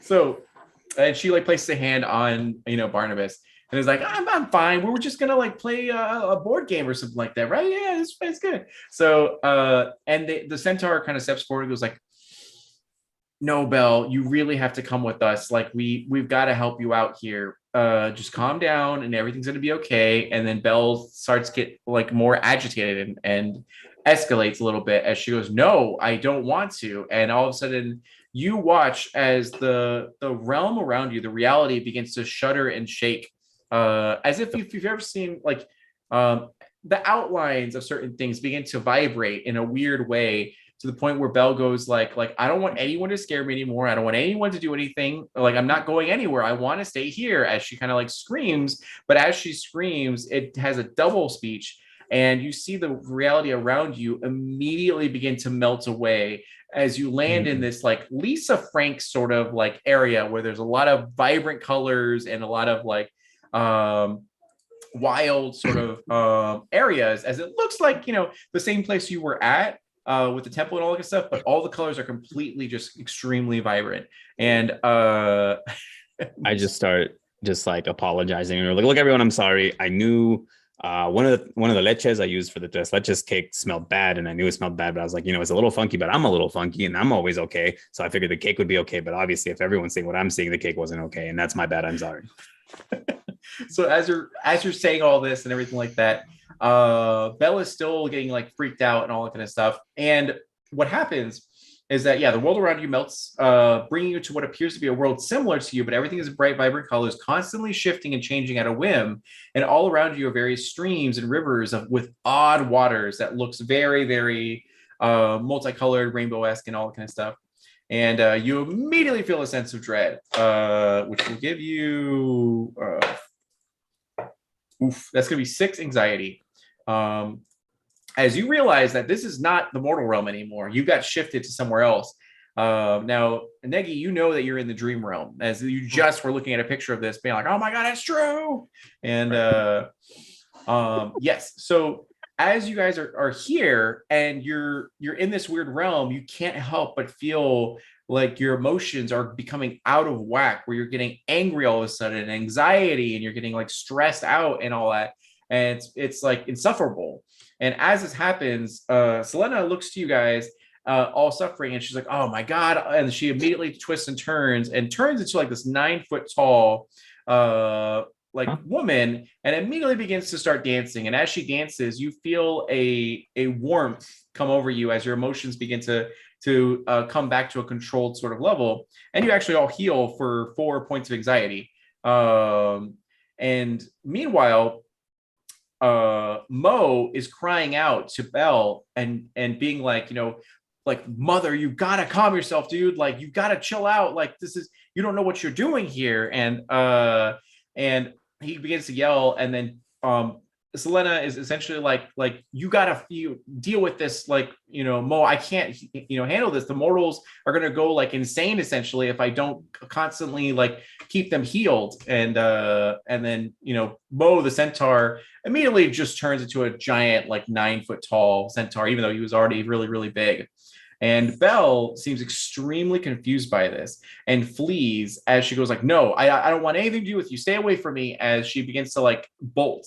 And as she bolts, you see that there are spirits that are rising from the dream realm. It seems to be the best dreams out of a lot of different people and their best ideal forms as they form into these like physical representations of their ideal self as their champion warriors and magi and all that kind of stuff. And they're fighting this giant centaur. And however, a few of them are making their way towards you guys. And Selena kind of explains to you, like, "Listen, I just want to like set it straight. I'm actually like a goddess. You guys, the mortals, kind of know me as Selenas and everything. And he's, my brother, Momostaka, and these guys, we're gods, and that's our mother. Her name's Belladonna. She's an old god. You probably haven't heard of her too much, but like she accidentally escaped from her containment, and I don't know how she got there, but like she did, and we were trying to get her back here. So I'm so sorry to involve you, but right now we're gonna need your guys' help to deal with this, because I can't do anything without I can't stop doing the bitty bitty bomb bomb without you dying." And as she continues to do the washing machine and in front of you. And yes, so really quick, we're gonna go ahead and take like a 10-minute break before they fight these like wild dream realms. Yeah, anything for Selenas. And yeah, so we're gonna take a 10-minute break really quick. Please stay with us because we have a lot more shenanigans as everything's escalating now. And we'll be back really soon.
Hey everyone, welcome back. Thank you so much for bearing with our short little break.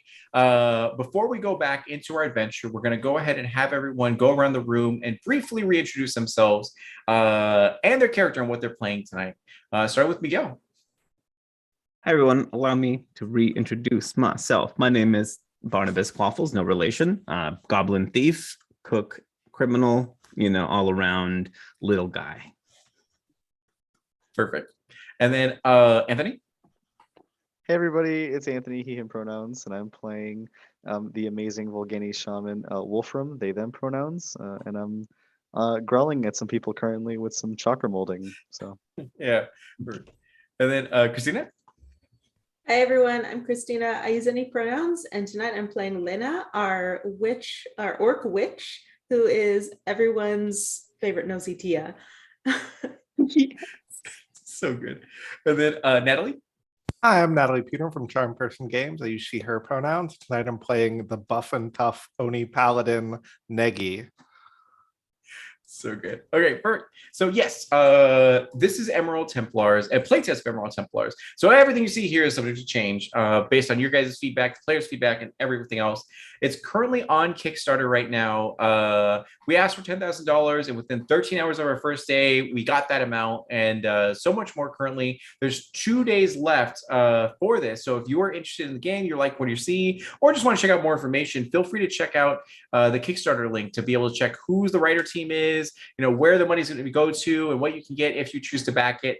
Please only back it if you feel like it's going to add value or like it provides worth to you and all that kind of stuff. And yeah, so right now they are in the middle of a situation where they are fresh-faced recruits. The ink from their contract is still wet as they just signed it, and they were stationed to help out Commander Castillo, who's a veteran of the Emerald Templars, all-knowing and all-powerful.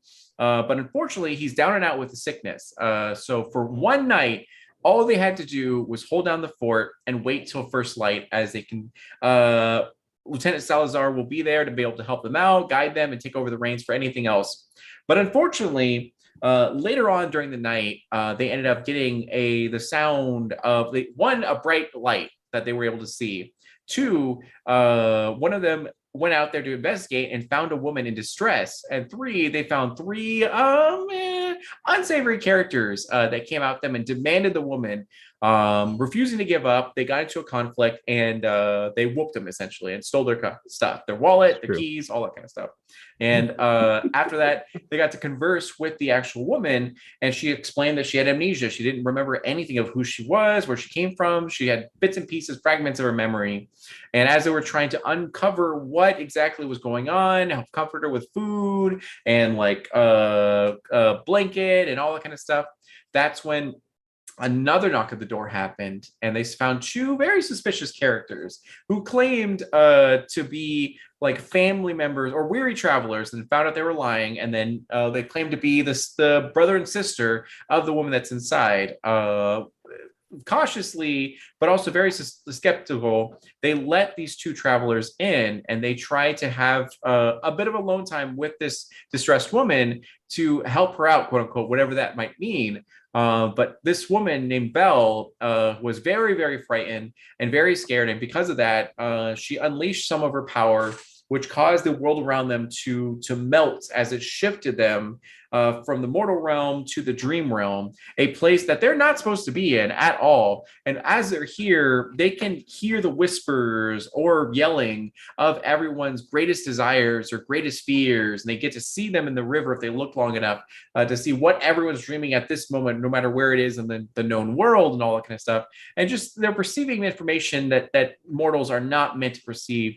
And because of that, their emotions are skyrocketing in every direction. But in order to quell them and to keep them like alive, one of the two travelers, named Selena, but really Selenas, which is a goddess of entertainment and romance, is trying her best to dance as hard as possible to be able to keep them like under control. And they do have their wits about them now, but she's unable to help out in any sort of combat sense. Whereas her brother, who's this warrior of like the god of war essentially, and so much more, is there fighting for his life and to defend you guys from these like just realize physical forms of everyone's ideal self and their dream self, and their nightmares as well, come into physical manifestation. And right now, at this moment, there are two of them. Oh, and they revealed that they are actually gods, and they're the children of Belladonna, who is an old god, who's the woman that they saved was in distress and all that. As she's now about 6 foot tall, as she keeps continuously growing. So at this moment, two manifestations of greatest desires and dreams and ideal self come forth to out of the river to attack you guys in shining armor of like someone who one day wants to be a shining paladin, and another one of being like the greatest archmage ever, just like Walter Mercado. And yeah, so I'm gonna need everyone to roll an initiative check.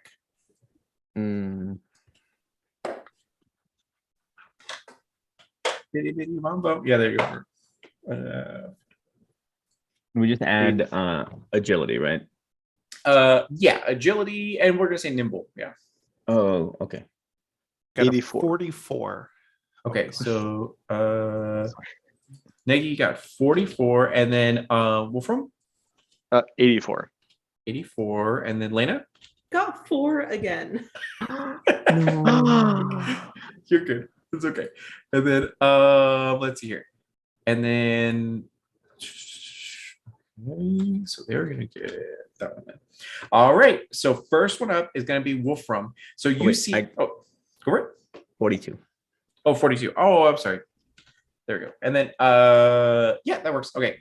So Wolfram, you watch as these two manifestations of someone's ideal self, as they're dreaming about like their greatest dreams ever, comes out and is like, I shall smite you, fiend, as they come out with the squarest jaw ever, and they just like charge, sort of towards you. But they're about 30 feet away. They're both like 30 feet away. So what would you like to do in this situation? Immediately, I turn around and reiterate to the others that this idealized self does nothing but harm our own opinion of ourselves, and this is bringing us down. We need to be realistic. We need to love ourselves, including the flaws. Accept your shadows. And I go into it, mind galvanized, and I walk and I just dark fire this idealized self. So let's see. Okay. Wow. 76. Yep, that'll do it for sure. Yep.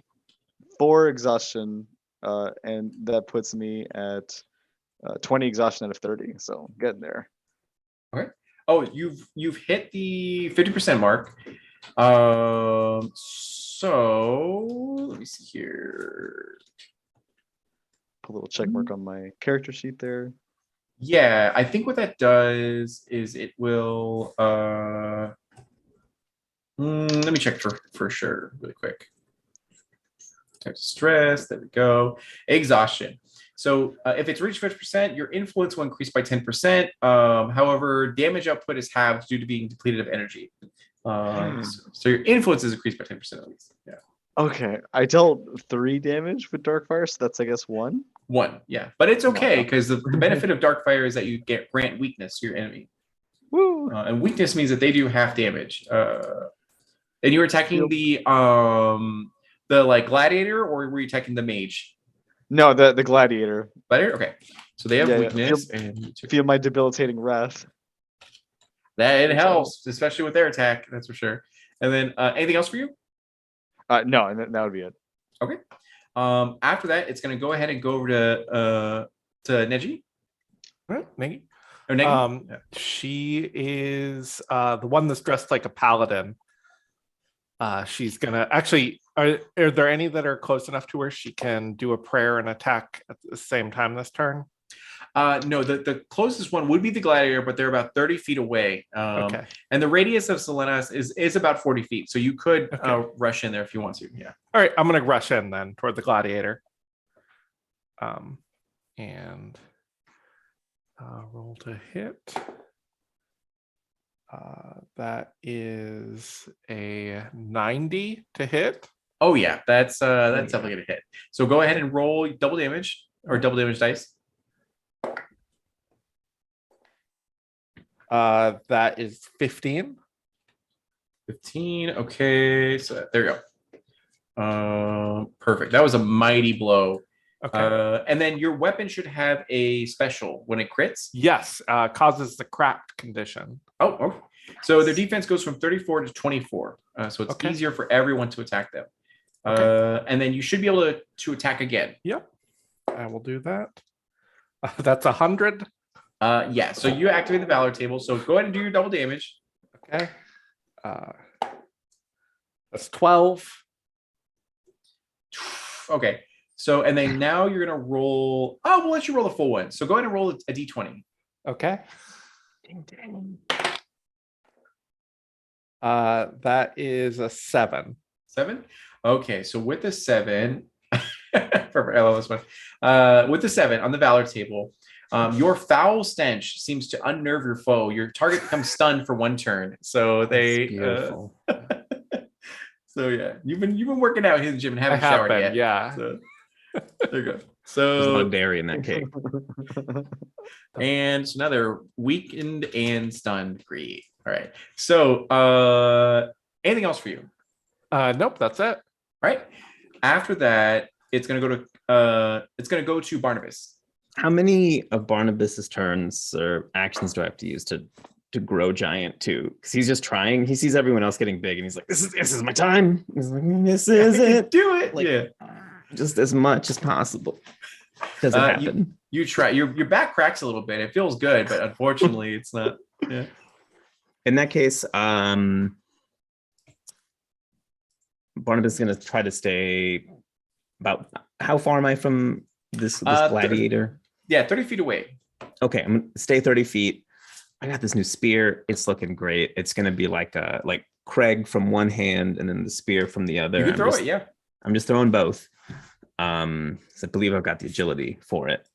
Sure. With my boomerang, it's going to be 20. 20 will not hit. If you want to, you can activate a vice, meaning that whatever vice you have highest of, you can activate that. And it'll give you that bonus to your accuracy, but you'll also take that amount in stress of either anxiety or anger, depending on what you choose. Okay. My sloth is a 6. So I could activate. I'm gonna do it. I'm gonna activate that. Sounds good. And it's like a lazy throw. That's why it's slothful. Like I'm not really aiming. I'm just kind of like dreaming. I can't even get big. What is the point of this? I'm just like Perfect. So you throw it, or actually, I'm sorry. You are attacking a target that is already engaged with one of your allies, so you already get the 10%. So that would have successfully hit. Do you want to still use your vice or leave it be? I feel like narratively, I like the choice I made, so I'm still just gonna be like, whatever, man. That works. Okay. So for the other thing you could do, so you can either add it to your accuracy, or you can do one other thing. Let me go ahead and find where that is really quick. Sloth. There we go. Okay. So you can either add it to your accuracy, or you can heal 1d6 exhaustion. Oh, I would like to do that. I will. Okay. I'll use it to heal some exhaustion. Perfect. So you'll take that same amount. Throw. You'll take the 6 stress in either anger or anxiety as you choose, but you do get to heal 1d6 exhaustion stress. Okay. I'm gonna take it in anxiety, and then heal that in exhaustion. That's excellent. Yeah. That's perfect. So maybe you're like sitting down on the ground and just like throwing it, not really actually giving your full effort. But sure enough, you do hit with your boomerang. So go and do your damage.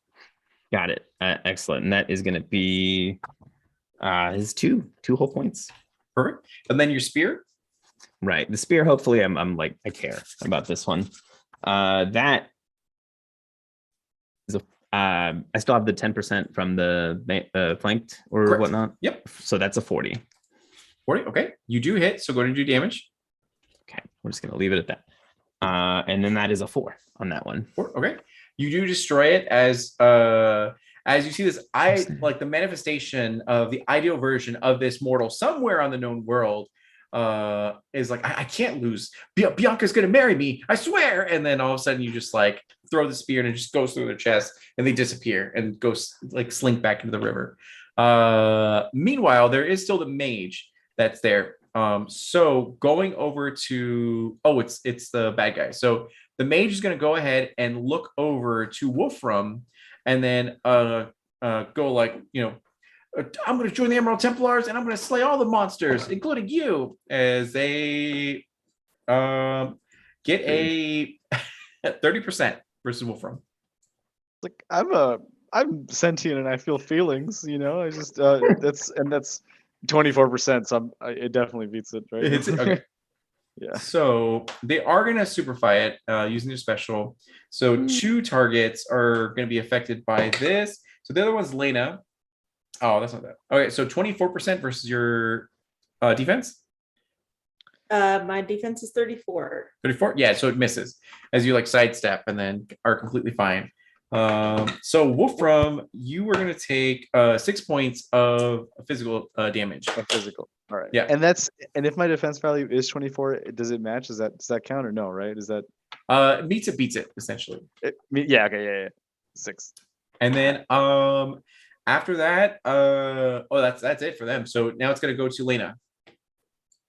Yeah, I want to go ahead, and it's almost like a similar hand movement than what we've seen Wolfram do. Yeah. But with the same herb stick. And she's just going to shed all the herbs on the ground and call forth a guardian spirit. And what does your guardian spirit look like? Sure, she's like a soldadera. She's this like woman with a weapons strapped on her front, the big buns, and she's just gonna stand in front of Wolfram like, no, absolutely not, and glower at the mage. Yes. Yo, my grantia is stacked with these arms. What is this? And so for 3 rounds, Wolfram, you are protected from all I feel half damage essentially, half right? damage. Half damage. Perfect. I feel protected. Mm-hmm. Okay, cool. And then I want to chuck my boomerang if I can. Sure, yeah. Okay, cool. That's a 22. 22. Okay. That is 8. You are in the range of doing partial success. You need 8% in order to get a full success. If you can, if you have a vice that's like 8% or something. If not, then you can just still do partial damage. I'll do partial damage. I don't have a vice that's that high. Okay. So yeah. So the other thing is, if you have, what is your highest percentage in your vices? Wrath, which is 6. Perfect. Okay, good. That works. So if you want to, you can activate your wrath, and you can either add it to your accuracy, or you can do an additional 1d4 points of damage if you'd like to. Yeah. Yeah, I'll add it to my damage. Okay. And this does not get affected by your partial success. So your boomerang die, which is a 1d6, I think, you'll roll it, and then that'll be halved, and then the 1d4 is just pure 1d4. Great. Then that is 5. 5? Okay. So 5, there we go. And good. You throw your boomerang as you're like just pissed, as you're seeing that Wolfram's, been attacked with a giant, fireball essentially, and hurt. And you like summon your guardian spirit and you throw your boomerang with all your might, and it hits even harder than normal. And then after that, it's going to go back up to Wolfram. Recovering, kind of opening my eyes a little bit and seeing like this force just stopping it. I'm like, oh, okay. I guess I'm safe and I can do this now. Thank you, Thea, and also Thea. And I look at Lena. So I'm actually also going to follow up and throw my boomerang as well. Yes, boomerang party. Yeah. So I'm gonna throw it. Let's see what happens. Ooh, no. 15. 15. So if you have a vice that's 6%, you could pop it to hit partial success. Okay. Yeah, I'm going to use sloth. I'm going to lazily throw the boomerang, toss it, and it's gonna curve and hit where it should, apparently. So you're gonna take that amount, which is what, 6% or something like that? Yeah. In either anxiety or anger of your choice, and then and then you roll your damage die, and you'll just do half. All right, I'm gonna get a little tilted here. because so I'm gonna choose anger and I deal 4 damage with the boomerang. Perfect. And then that'll be okay. Good. I'll bonk you next time. I'm like shaking my fist. I just imagine like everyone's throwing boomerangs and they're all like swirling in the air, coming back and going out, and like it's amazing. Okay. All right. After that, it's anything else for you? Oh no, that'll be that. Okay. And then Negi, Remind me who all is left up right now. there is a mage, a manifestation of an ideal mage. Yeah. Okay. I'm gonna move toward them then and just keep Negi's on a war path. Perfect. So that is a 40. 40. Yep, that'll hit for sure. Full success. That's 7 damage. So, oof. All right.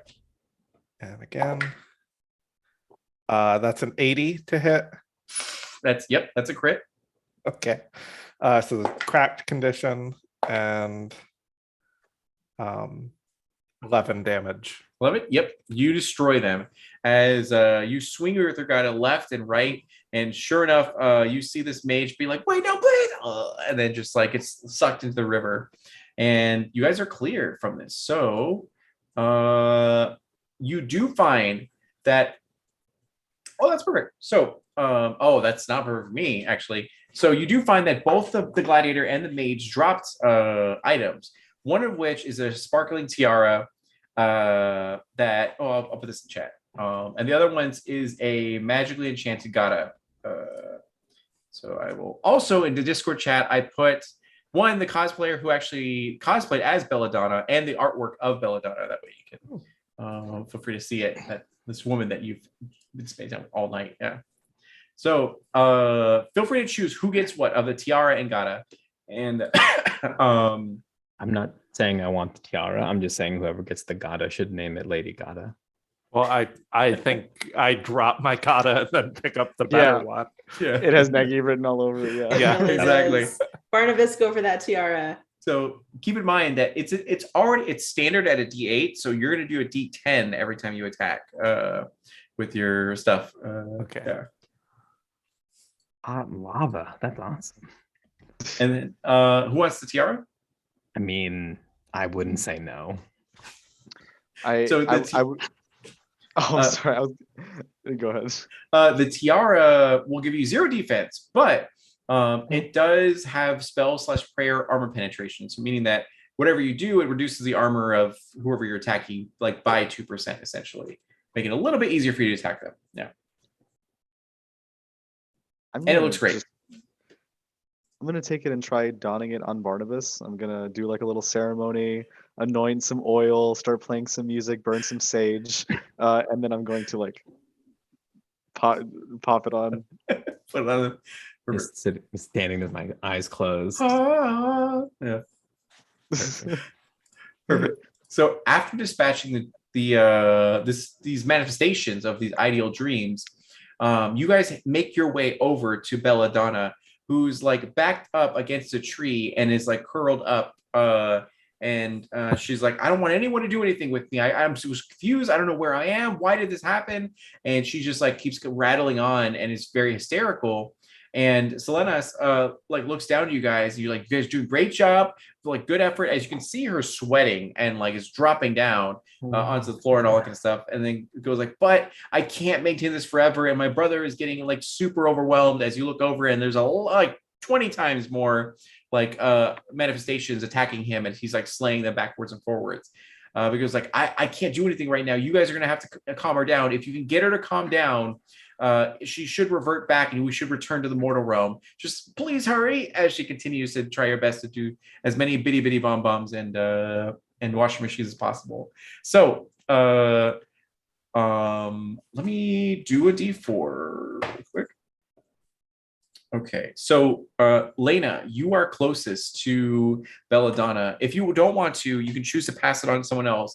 But if you'd like to, you can use this opportunity to try to calm down Belladonna, both with RP and also with a roll. Yeah. Yeah, absolutely. So I'm digging deep. I haven't done this in a while. The mom therapist stuff, but I'm gonna kind of take her, if she lets me, I'll take her hand and just say, remember when you were putting your hand through the river? Do you remember how it felt?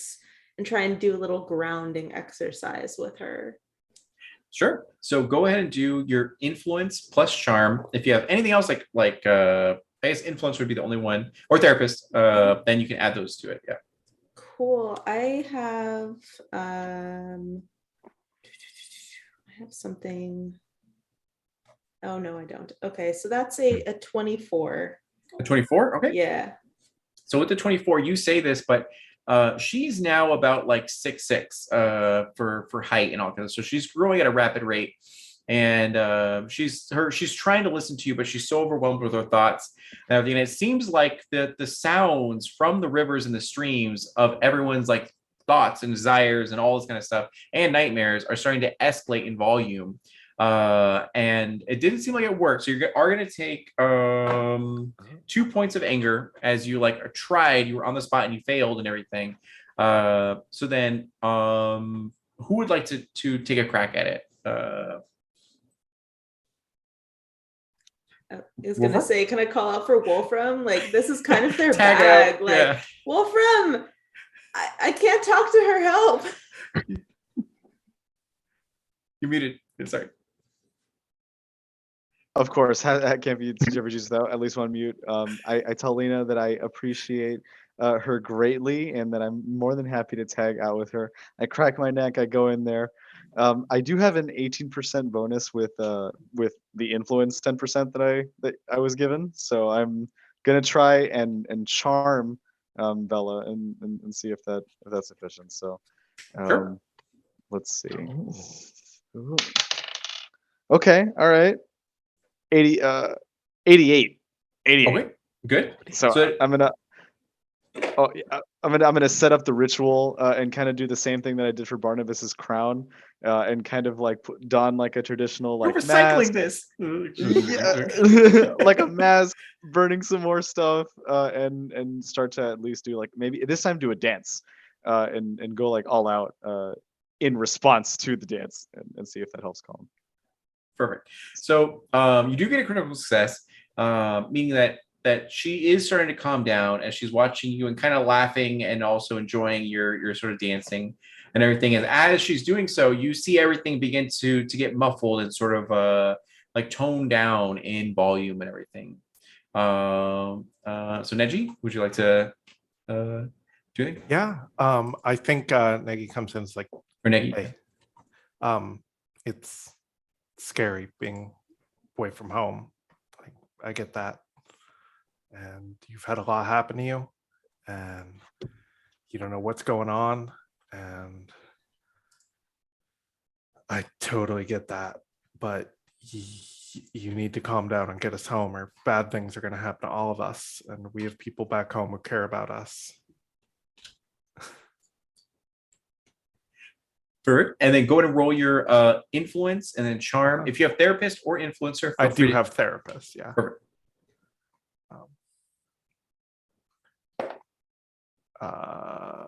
Nope.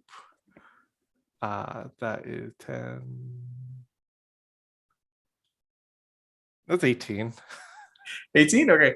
So you try really hard to be able to communicate to her, but you're watching the literal like god of war getting overwhelmed and stabbed and like fireballs thrown into their face, and you're like, you need to calm down so we can get back, please. And like, I understand what's going on. So Barnabas, you are Last hope.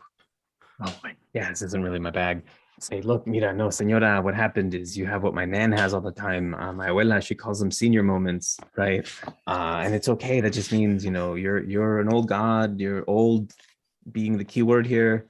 And that's all right. You just lived a long life, just like my abuela, and you just got to think about and, ground yourself with like the things you love to do and the people you love around you. And that'll get you through it. And I would like to possibly argue for using my criminal as a bonus to this attempt, because I'd like to then recount my the time that I decided it was a good idea to try to steal El General's goat because he himself was prone to these senior moments, and I thought I could just scam him out of the goat and he'd forget about it as like a. So you see, it's not all bad. Sometimes it's just hijinks and mischief, and just get us back, please. Sure, I will say that like criminal can have that manipulation, that sort of like deception and all that kind of stuff in there. So go to roll your influence, go to do your charm, and then we'll say criminal. Got it. Still just an 18. Okay, perfect. So I'm so sorry, I forgot to the anger. Okay, so you and Neji are gonna both get Negi are both gonna get a 1 for anger. Oh. And then for messing up. But we're gonna say because of all of your guys' attempts, you're like surrounding her essentially and like trying to console her and talk to her. And Wolfram did the ceremony and is still dancing, twerking like his life depends on it, because it does. And as this happens, she does believe you and she begins to calm down. And she goes, okay, I'm just like really scared and I don't know what's going on, but I'll try my best. As she closes her eyes, she takes a deep breath and then lets it out, and takes a deep breath and lets it out. And as she does so, the world around you begins to come back to normal as you guys are coming back to the temple, and both Selenas and the God of War are both like reverting back to a smaller size so they don't like break the temple essentially. And they fall to the ground, and all of you fall to the ground essentially with exhaustion around around Belladonna and all that kind of stuff. And you see that Selenas and Mo are both drained as they cautiously approach their mother and try to comfort her and be like, we didn't mean to hurt you or scare you. We're so sorry, but we know that like if you get emotional or anything like that, you can lash out and like that, gonna hurt some people. So just trust us. Like, we're here to help you. We love you. We want you to get through this and everything. And as this is going on, you see both of them, their eyes are heavy, and it took a lot out of them to protect you guys from everything. And they're kind of like, I just need like a quick little like nap, as they both sort of like collapse to the ground and just like sort of pass out. And as this happens, you hear the sounds of the front doors get just like rammed and battered with, as from the outside you hear muffled sounds of being like, you were warned, Templars. Now you must suffer the wrath of the Lords of Midnight. Get 'em, boys. And like, yeah, boys. As they begin to throw rocks through the window, and same with Molotovs and all that kind of stuff, as they're using a battering ram to try to get through the front doors and all that. And meanwhile, the two guys that you had at your side are collapsed in exhaustion and can't do anything. Belladonna is terrified of using, and she tells you guys like I don't want to use my powers, so you guys are gonna have to handle this. As she just tries her best to like console herself, and she's now about like 6'9" or so as she continues to sort of grow. And yeah, so you do have. Oh, I'm sorry, and you also regain 4 points of exhaustion. Yeah. And you have like 1 round to do anything you'd like in this moment. You all have healing potions, by the way, which heals 2d4 physical damage if you'd like to pop that. Yeah. And feel free to do so. Otherwise, you guys can talk with one another or like do anything that you think might help you. Is there a side door other than the main door they're trying to batter around? There is, yeah. It's not as commonly known. Like you guys would have knowledge of it, but they don't probably. Yeah. What I want to do is go like come up on these guys on the side that are trying to batter like flank the them. Yeah. Is there like would there be a spot like on the wall over the gate that I there could is get the tower, yeah, that you could distract? I'd like to maybe be a distraction so that Negi can get around and do all that. Sure. Barnabas, I have a bit of an idea for your distraction. Since you have love that big ideas. crown, I wonder if we could like backlight you so they just see the crown, and maybe you're on a shoulder of someone who's like 6'9", and maybe you can be like, I am the goddess, leave this place, or something like that. Seems reasonable. Feels sacrilegious, but okay. You're like, wow, just do this in front of the paladin. All right. When you throw the rock, I'll throw the boomerang at the same time where you threw the rock. We'll strike together. There they go. So, and Wolfram, what are you doing this time? Oh, that's kind of what I wanted to do, was add to the illusion somehow. And I'm thinking about doing that with my boomerang, that either breaking something as Barnabas points just in a general direction, just smiting indiscriminately. So that's kind of what I wanted to do. Perfect. Okay, so a couple of things. As you head up to, like, I imagine that you and Lena, and I assume that you're bringing Belladonna, or are you leaving her down there? I was thinking I would back Negi up. Okay. And then Belladonna, Barnabas, and Wolfram could go do an illusion. Perfect. So as you guys all like split up and separate to be able to help each other out and everything, you see that outside of the temple, there's about 20 of these cultists that are out here, all with the same sort of symbol, now outright brandishing it with all these weapons and armor. And you see like a lot more higher tier spellcasters and also warriors, as they're like, break the door down, we're gonna get in there, we're gonna kill everyone that's in there, and we're gonna get Belladonna out. And they're like, praise me. And so as you separate, two of you are down, they haven't been noticed at all, around the corner, and seeing all the cultists that are there. And then up top, you're at the lookout tower and everything. So did you want to bring Belladonna up there, or did you want to leave her downstairs? Yeah, I think that's whose shoulders I'm up on. Okay. I look like Señora, perdón, but I need your height. I know you don't want to make any, use any of your spooky shit, but like if you could just use you for height advantage purposes. I also want to prepare the 3 torches that I have in my utility pack, because I feel like I'm going to be throwing them. Sure. You have them lit. They're just like lined up, ready to go on the tower. Perfect. Okay. So as we're walking out too, I want to say a prayer and do my prayer to my goddess Taliba to bless me in this battle. Okay, perfect. So go ahead and do influence and charm with this, or maybe we actually try do will and focus, because that's the more of the prayer one. Yeah. Sure. That is a 94. 94. Oh my god. All right. So I'm gonna have you go ahead and roll. We'll do the full table because I need to test on the full table. You're gonna roll in the true faith table, meaning that your connection to the gods is so powerful that you tap into something that you're normally not supposed to. Okay. So roll a d20. All right. That's a 6. 6. Okay. Perfect. All right. So 2 things happen. 1, you gain the confused condition for 1d4 turns, which is 2 turns. But you have a vision of the future. That vision of the future, granted by your goddess, shows you that you guys get into a fight with these cultists, and you're trying your hardest, but you're not winning in any capacity. But something happens, and they're all brutally murdered, and there's blood and gore everywhere. And then you come back to reality as and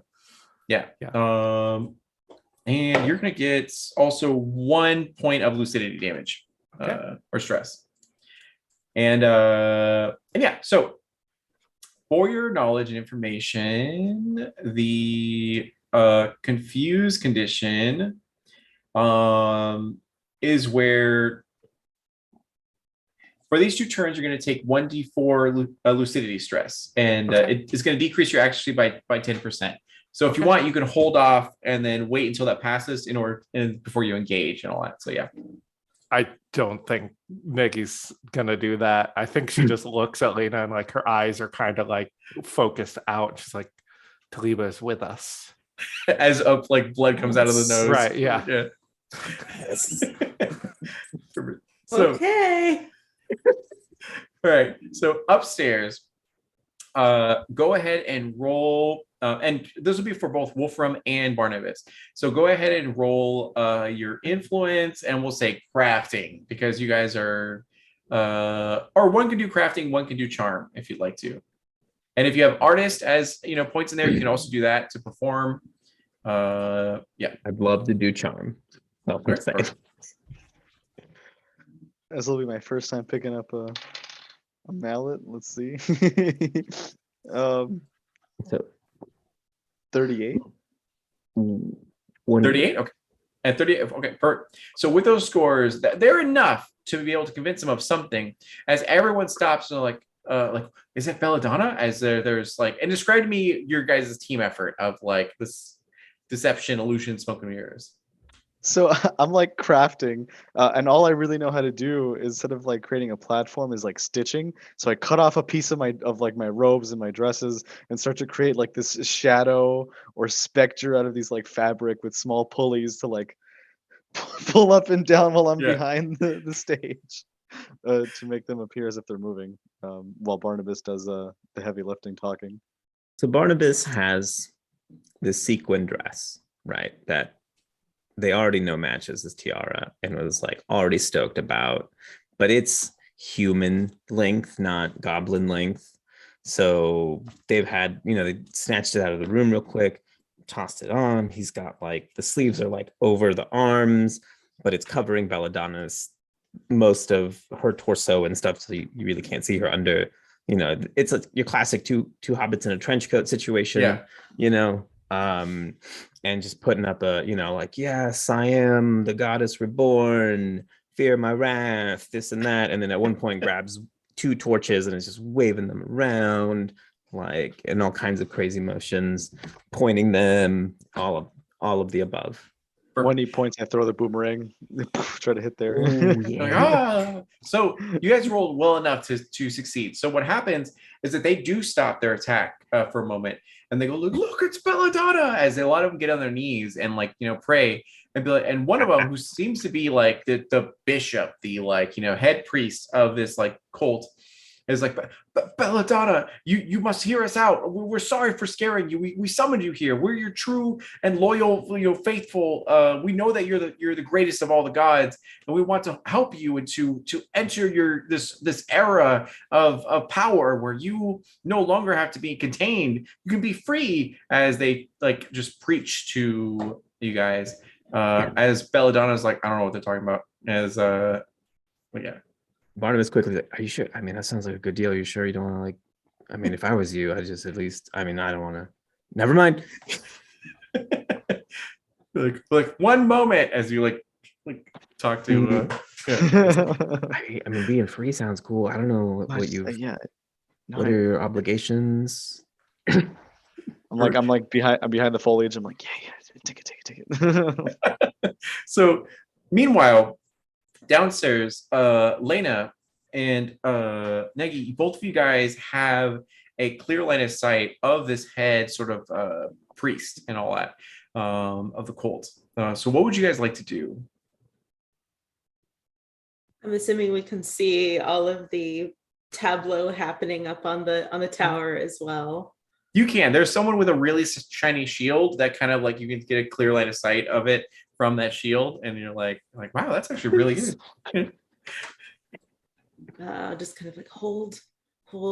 We don't want to go too early. Maybe they'll turn around and leave of their own accord. No, Negi can't back down from a fight. That's her.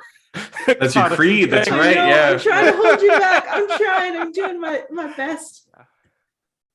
Yeah, I think if you try and hold her back, she's gonna whistle again. It's like, yeah. Okay. Yeah. So now this is a surprise round if you guys want to like jump and attack and all that. Okay, yeah, perfect. Let's do it. So you're gonna get a 10% bonus on anything you do because they're not expecting it at all. So first we'll go with Negi because you're already like so that undoes my 10% negative. Correct, yeah. Yeah, cool. That is a 40 for my first hit. That does hit. Okay. And that is it's a 0 on damage on a D10. It would be a 10, right? Yeah, that would be 10. Yeah. So that's 10. Oof. For my first hit. And I think I am going after this head priest, by the way, just trying to end this quick. And that's a 40 again. That does hit. Yep. 7 damage. 7? Okay. So That works as you rush out into the crowd, and you're going to take 2 points of lucidity Okay. as stress. Yeah, due to the confused condition. Yep. So you go out there, your nose is bleeding, and you're like, "Taliban's with me!" And then you just like go and start swinging, and everyone's like, "Oh my god, where did they come from?" As you do strike and hit. So, Lena, what would you like to do? I am going to run out beside Negi, and I'm going to put my hands in the earth and just summon up the roots and have them almost look like snakes and try and menace people away, like, get away, and start wrapping around ankles and tripping people. Perfect. Go ahead and roll a influence, and we're going to say daunt check. And then, yeah, if you have artist, then you also can add that as well. Sure. So that is going to be a 72. So that's going to be a crit. So what happens in this moment is that half of their forces like flee as they're like, "Oh my god," like Belladonna's not with us, as they all half of them begin to run away, and the other half remains. So anything else for you? That does take me down to half on my exhaustion. So Exhaustion? Okay. 50%. So you get a 10% increase in your influence, and then you have any damage you do is halved because you're exhausted and all that. And then after you, it's going to go ahead and go upstairs to Wolfram and Barnabas, whatever you like to do. Barnabas's plan was, so as a chef, I feel like Barnabas always says just enough cooking oil on hand, and I don't like the look of that battering ram, and I have 3 torches. Oh no. I would like to combine these items in sort of like a 1-2, like, well, this was my best olive oil, and then one of the torches. Sure. So go ahead and do your agility plus we're gonna say your fight probably. It's a ranged weapon. Yeah, works for me. That is a 40 total. That works. As you throw it down, it does exactly what you want. So you said you want to attack the battering ram and people who are around it. Yeah. Okay, perfect. So it explodes in flame, fire and flame, as they didn't even know that was coming. It ignites on them as they're like, "Oh my god, please no!" And then I'm just a temp, as they like. Not even supposed to be here today. So yes, and then Wolfram. Oh man, Wolfram is reeling from these admissions of basically interns that are not getting paid for what they're doing and fighting to the death. But I quickly get myself back into shape and I throw my boomerang out from the foliage to add insult or injury to the insult. I rolled a 64. Not You sure. do hit? That's, yeah, And are you attacking the cult leader, or are you attacking one of the normal? I'm trying to go for leader first. Okay. And cut off the head of the snake and all that. You do hit, and you got one more time, a 64. 64. Okay, yeah. So you did get a critical. So go ahead and do double dice damage. Yeah. Okay, and it's also going to be a stun because boomerang. That's right. Okay. So 4 total. Okay, there we go. And perfect. So after that, we're gonna go ahead and have you guys roll initiative. So same thing, it's gonna be your agility and nimble.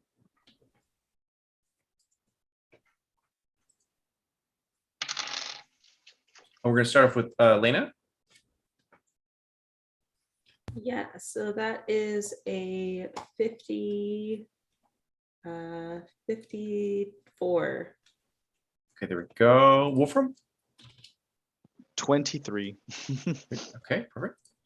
Let me see here. And Negi. 74. 74. And then Barnabas. 82. 82. Okay, good. And then these cool cats and kittens got a 90%. Yikes. So in this economy? Exactly. So they're gonna go first. So one of them gets up off of his knees and then runs over to Negi and tries to attack, getting a 40%, and yours is 50, right? Yeah. So they try to swing at you, and you're just too tough. As you're like, my goddess is with me, and just super in zealot mode. The next one is going to be a magi who's summoning up a fire bolt, which will be looks like 30% to Lena.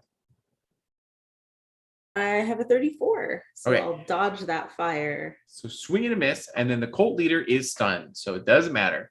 So now it's going to go to Barnabas. What up? Barnabas is still yelling, I am the goddess reborn, fear my wrath, your dreams are the things I feed on, etc., etc. And your boomerang comes back. Yeah. And then I still have 2 torches. Mhm. So I feel like that's my best route, is I'll just use my agile hands to... Sorry, now I'm thinking about work because I said agile. I'm just going to toss them both out and then try to just extend the damage I did from the first one. So that's what I want to make it seem like I can just throw fire because I'm a goddess. Sure. So the sort of like melee user and the magi are off to the side in a group together, and then the cult leader is surrounded by your with Negi there. So if you throw the fire, it would expand. Or no, you're not throwing like a bomb. You're throwing just a torch, right? Mm-hmm. Okay. Right. Are there any? I guess maybe I should ask first. Are there any of these cultists is still around the battering ram? Like, is that still a threat, or has that all dispersed? Yeah, they're currently on fire and trying to put it out and all that stuff, but they're still alive. Yeah. I want to just keep harassing them then, because I just want to make sure this battering ram doesn't break down our door. As you do. Yeah, and then go ahead and do your agility as well as fight. Okay, that is a 100. Okay, so that's perfect. So you're going to do double damage, and then you're going to activate the Valor table, and we're going to do the full one as well. So what was your damage first off? Call that a 4. Oh, I guess double. So a 7. 7. Okay. So there we go. And then go to roll a d20. Oof. 2. 2? Ooh. Okay. All right. So you seize an opportune moment, allowing you to add 1d10 to your damage. So go ahead and roll a d10.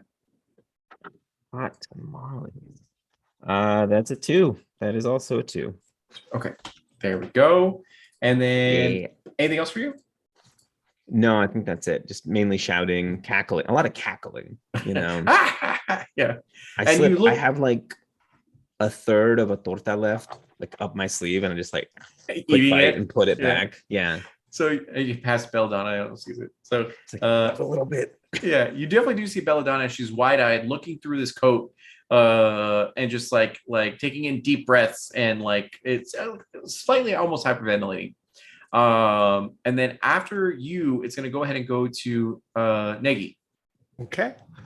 I'm going to keep fighting. I'm still in my sort of crazed state. So let's go. Right in front of the cult leader. Yep. That is a 30. 30? That's right on the money. So you do hit. Okay. 4 damage. Okay, there we go. Perfect. And then again, 100. Oof. All right. So go ahead and do your double damage, and then I get to do triple with my new weapon. That's right. Yeah. Jesus. All right. Yep. So 3d10, please.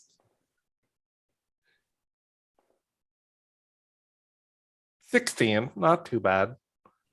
Yeah, that's enough. And then we'll go to roll a d20. It may not do anything because your target is dead. But yep. 5. 5. Okay. Okay, good. That's beneficial. So you recognize the fighting style of your enemies. You're going to increase your defense by 10% for 3 turns. Okay. So you're at 60% for your defense for 3 turns. And I take lucidity damage again. Yes. Right. Which will be 4 this time, but you're no longer confused. That puts me over 50%. Ooh, okay. So What that means is that you your focus is going to increase by 4%. However, any exhaustion recovery you get is halved due to the stress and all that kind of stuff. Okay. Yeah, but it's great for you because you're a paladin. You use focus for your prayers. So after that, what happens is that after that, it's going to go ahead and go to Lena. I want to look at the remaining field, and I'm exhausted, I'm tired, but I'm going to do the same thing, try and manipulate the roots to just almost like flip the earth around a little bit, just to say like, get out of here for anyone who's remaining and take that additional damage there. Woof. But that's what happens with the green magic. Perfect. So go ahead and do a influence and then daunt. Okay. So that is 34. 34. Yep, you succeed. So you see another like half of that already half like begins to leave and abandon their post as they're burnt, and they like it's their birthday, it's their like 2 days away from retirement, all this sort of stuff, and they all just like abandon their posts essentially, except for like this fourth. And yeah, so there's like a couple people loyalists who are still like in the fight and thick of it and all that. Anything else for you? Can I apply a healing salve to myself? Absolutely, yeah. Okay, I would like to do that because I am very... You pop over the cap with the vapor rub and you just smear it all over your wounds, and then you see it begin to like heal. So after that, it's Wolfram. So I'm wondering whether, and the co-leader is still alive, is that correct? Nope, they're dead. They're dead and gone. No, they're dead. Okay. I wasn't sure if that was one of the regular cultists or not. Okay, so since that the last loyalists are the only one that are still alive, I'm actually gonna go to Negi, and I'm gonna be like, listen, okay, let's just try to ground. What you saw might not have been real, but it's real to you, and that's what's important. And just try to talk positive outlook and talk through the lucidity. And what I'm trying to do is heal 1d6 lucidity from Negi. Sure. So you still have to look at Tower. So I imagine you're like consoling her, like while yelling and being like, well, "It's okay." Whisper. Whisper. It's true. I'm still in the in the armament position, so I guess I do have to scream over the ramparts about why this is fire and like people are dying. My screaming is real, but ignore the other hallucinations. Okay, so yeah, sure. Okay, it's for lucidity, healed off Negi, which I hope puts you under half. It does, yeah. Perfect. Okay, Good. awesome.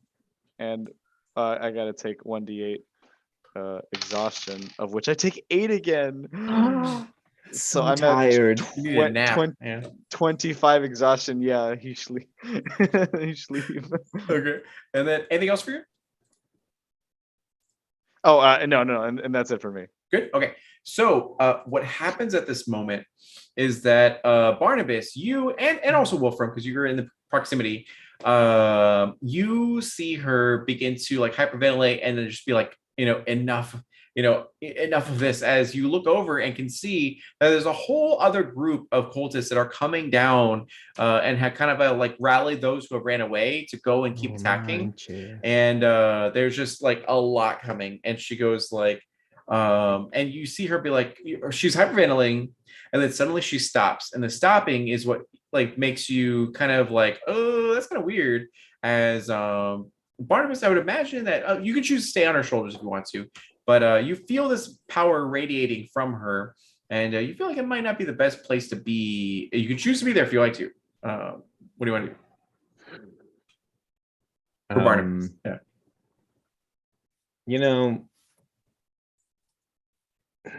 I'm just gonna stay where I'm at. This isn't not to be crass about it. This isn't the first time Barnabas has been on the shoulders of a massive woman radiating power. So he's riding. He's with it. He knows what he's doing. Okay, perfect. So she explodes to her height of 9 feet tall, as she goes like, and the tower is like not as big, and she goes like, I recall now. As you hear like double speech, one voice deeper, one voice like normal and all that stuff. He goes, I remember the crude ritual you conducted, as she points out to all the cultists. As the cultists stop, as they see this 9-foot woman with a goblin on her shoulders. And he goes like, you guys sacrifice innocence in order to summon and control me. And she goes, I would be flattered, but you have caused harm to my dear friends, as she gestures to Barnabas and Wolfram and the two others on the ground and everything. And she goes like, and that is a fate worse than death. And in awe of Belladonna and her might, you gain 5 anxiety as you're like, she's glowing. And the same sort of Lisa Frank sort of outline and like color changes is what radiates from her right now.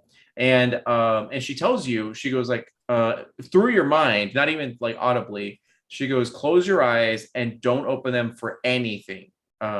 Question, does anyone open their eyes after getting that warning? Just gotta ask. Okay. Do you really? All right. Let me get some dice out here. I was have to thinking about follow it. the fiction. He would. So, know? So you get the warning to like close your eyes and don't open them for anything. It's like So- one of these, you know? Like peek just a little bit, yeah. Mhm. So what happens is that you hear the sound of just gore and violence as they scream and awe and power, and they just like go wild, and suddenly you start hearing hysterical laughing and then just silence. Now Barnabas, Was I the you one gain okay, good. You gain 7 points of lucidity stress. So still good? I'm okay. Okay, perfect. So you watch in Ride like the edge. horror, maybe in glee, as you see all of them, their minds just cannot contain the amount of emotions, like emotional roller coaster that are all sort of going through. And then finally it gets to a point where their eyes, their noses, and their ears, just blood begins to pour out of them, and they fall to the ground and convulse and then go silent as you hear nothing. And for as 5 seconds pass, you suddenly open your eyes and you see the bodies of these cultists and blood slipping from various orifices and all that kind of stuff. And Belladonna snaps her fingers and teleports you all into sort of the great hall of this temple. And she is now like far away from the woman that she was, as she has extreme confidence and pose and everything. And she also seems sad and awkward as she goes, admittedly, I've never had friends before. I'm an old god with infinite cosmic power and able to create worlds and life and destroy all these sort of things. And yet I have never, as she like leans down to you guys, no one's ever shown me like genuine kindness before or consideration. I've always been a burden to everyone I come across, as you guys can't help but like, I'm not going to make you do it, but your anxiety kind of grows as her eyes like swirl with this abnormal, otherworldly sort of power. And she goes, I want to thank you, mortals, for tonight. Like, I shall remain this memory with me for all of eternity. However, I'm afraid that knowing of what happened here may cause you serious harm to your psyche and your fragile minds. As she like pulls open her like hands, and you see visions of the future as you all like go through some stuff because you had this moment in your minds and all that kind of stuff. And she goes, I can't let you guys be burdened, sort of with that. So long as you consent, I shall grant you my blessing in hopes that it'll give you a fraction of the gift that you've given me. So one by one, she asks you like, do you sort of accept my blessing? Unfortunately, yeah. So number one, Lena. Yes, of course. Okay. Negi. Negi like kneels before her and is like, yes. Okay. Wolfram. Wolfram thinks about it and considers denying it for a second and seeing what the world would be like, but says they think to themselves, no. It's I should trust, and worships this purple goddess before me. Barnabas. Yeah. Okay. Perfect. So one by one, she gives you a kiss that's tender and sweet onto your lips if you consent. And in that moment that her lips make contact with your flesh, it is the most euphoric feeling you've ever had that removes all doubt, all fear, all pain, all exhaustion, and it's complete and utter bliss. But all of it goes black as fragments of this night can be found in the corners of your wildest dreams as you awake the next morning feeling refreshed, not a dead body or blood in sight. Furniture is no longer broken. The god's no longer there and the passed out in the great hall. The commander is still snoring peacefully, and it is a beautiful day as you see Lieutenant Salazar on the horizon. However, you do wake up to realize there's something new that you have on you. Besides a random tiara and a enchanted gata and a bunch of other stuff, you do recognize that on each of your wrists, you find a single strand of pink hair that is never able to break or even be removed from your wrist. And while wearing it, you feel completely overwhelmed with abnormal amount of confidence and find yourself enhanced in all ways for the rest of your days. And you even live longer than normal, which is very odd.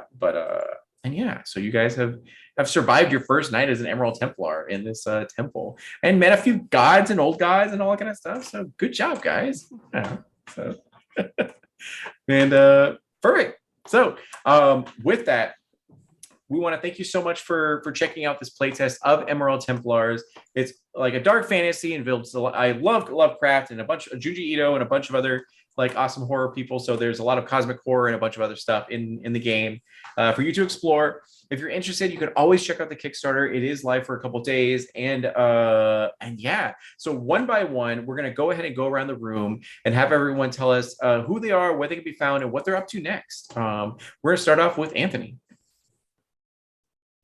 Hey everybody, it's Anthony again, he, him pronouns. You can find me on Twitter at Praying the Plague. I was generally streaming a lot on Weave the Tale, and I will be there again soon for another session or another campaign. But the next thing that I have coming up is actually Starship Troopers here on TTRPG. We're running a Starship Troopers campaign, and it's going to be a lot of fun. We actually had a community night, and we saw the movie together. So I'm very inspired about not wanting to live My forever. favorite movie. It's so good. Yeah, it's Yeah. I really can't wait. It's gonna be so good. So that's what I got going on. I had an amazing time playing Emerald Templar. I actually backed the Kickstarter way before, so check it out. It's only Oh, 2 days thank left. you. Yeah. Yeah. So I'm super excited for it. Emotional trauma healing shaman is something that I didn't know I needed, but of course it makes sense in a tabletop game where you fight old gods. So Bloodborne's my favorite game. I can't wait to play more. So thanks everybody. Oh, awesome. Cool. And then heading over to Christina. Hi everyone, I'm Christina. You can find me on Twitter over at D20Xtina. You can find me on Itch or on Twitch as Xtina Smash. And I'm going to be playing something passionate over on Gehenna Gaming's channel starting in June. So you can catch me there. And there's something haunted coming here to TTRPG also in June on Fridays. So keep an eye out for some announcements there. Perfect. And then Natalie. Hey everyone, I'm Natalie Putum from Charm Person Games. I'm a professional game master. You can hire me for your parties, corporate event, bat mitzvahs, funerals. I also run games on Twitch, and I have an opening in my schedule this summer. So reach out to me if you're looking for content for your Twitch. We do production, we do all the work. Just give us your channel keys and we'll run the game. We also, I've written a game. It's called Sapphic Space Pirates. You can purchase it on itch.io. You can find that link at our website, Charm Person Games. Thanks so much. Oh, awesome. And then Miguel. Hey everybody, I've been Miguel. You can find me on the internet, Twitter, Instagram, TikTok at Miguel_Clasico. That should work for most of those. You can find me here, TTRPG. This Saturday, I will be GMing the season finale of Age of Wonder, a Masks, a next new generation actual play. Really stoked, sad and stoked. So there's, finishing off season 1, but really excited for what's to come. Otherwise, if you're in the Kansas City area, you can find me at Gillum Park this Sunday playing in the end of season tournament for the Stonewall Kansas City Kickball League, repping the yellow division. We went undefeated. What up, Kicker Sisters?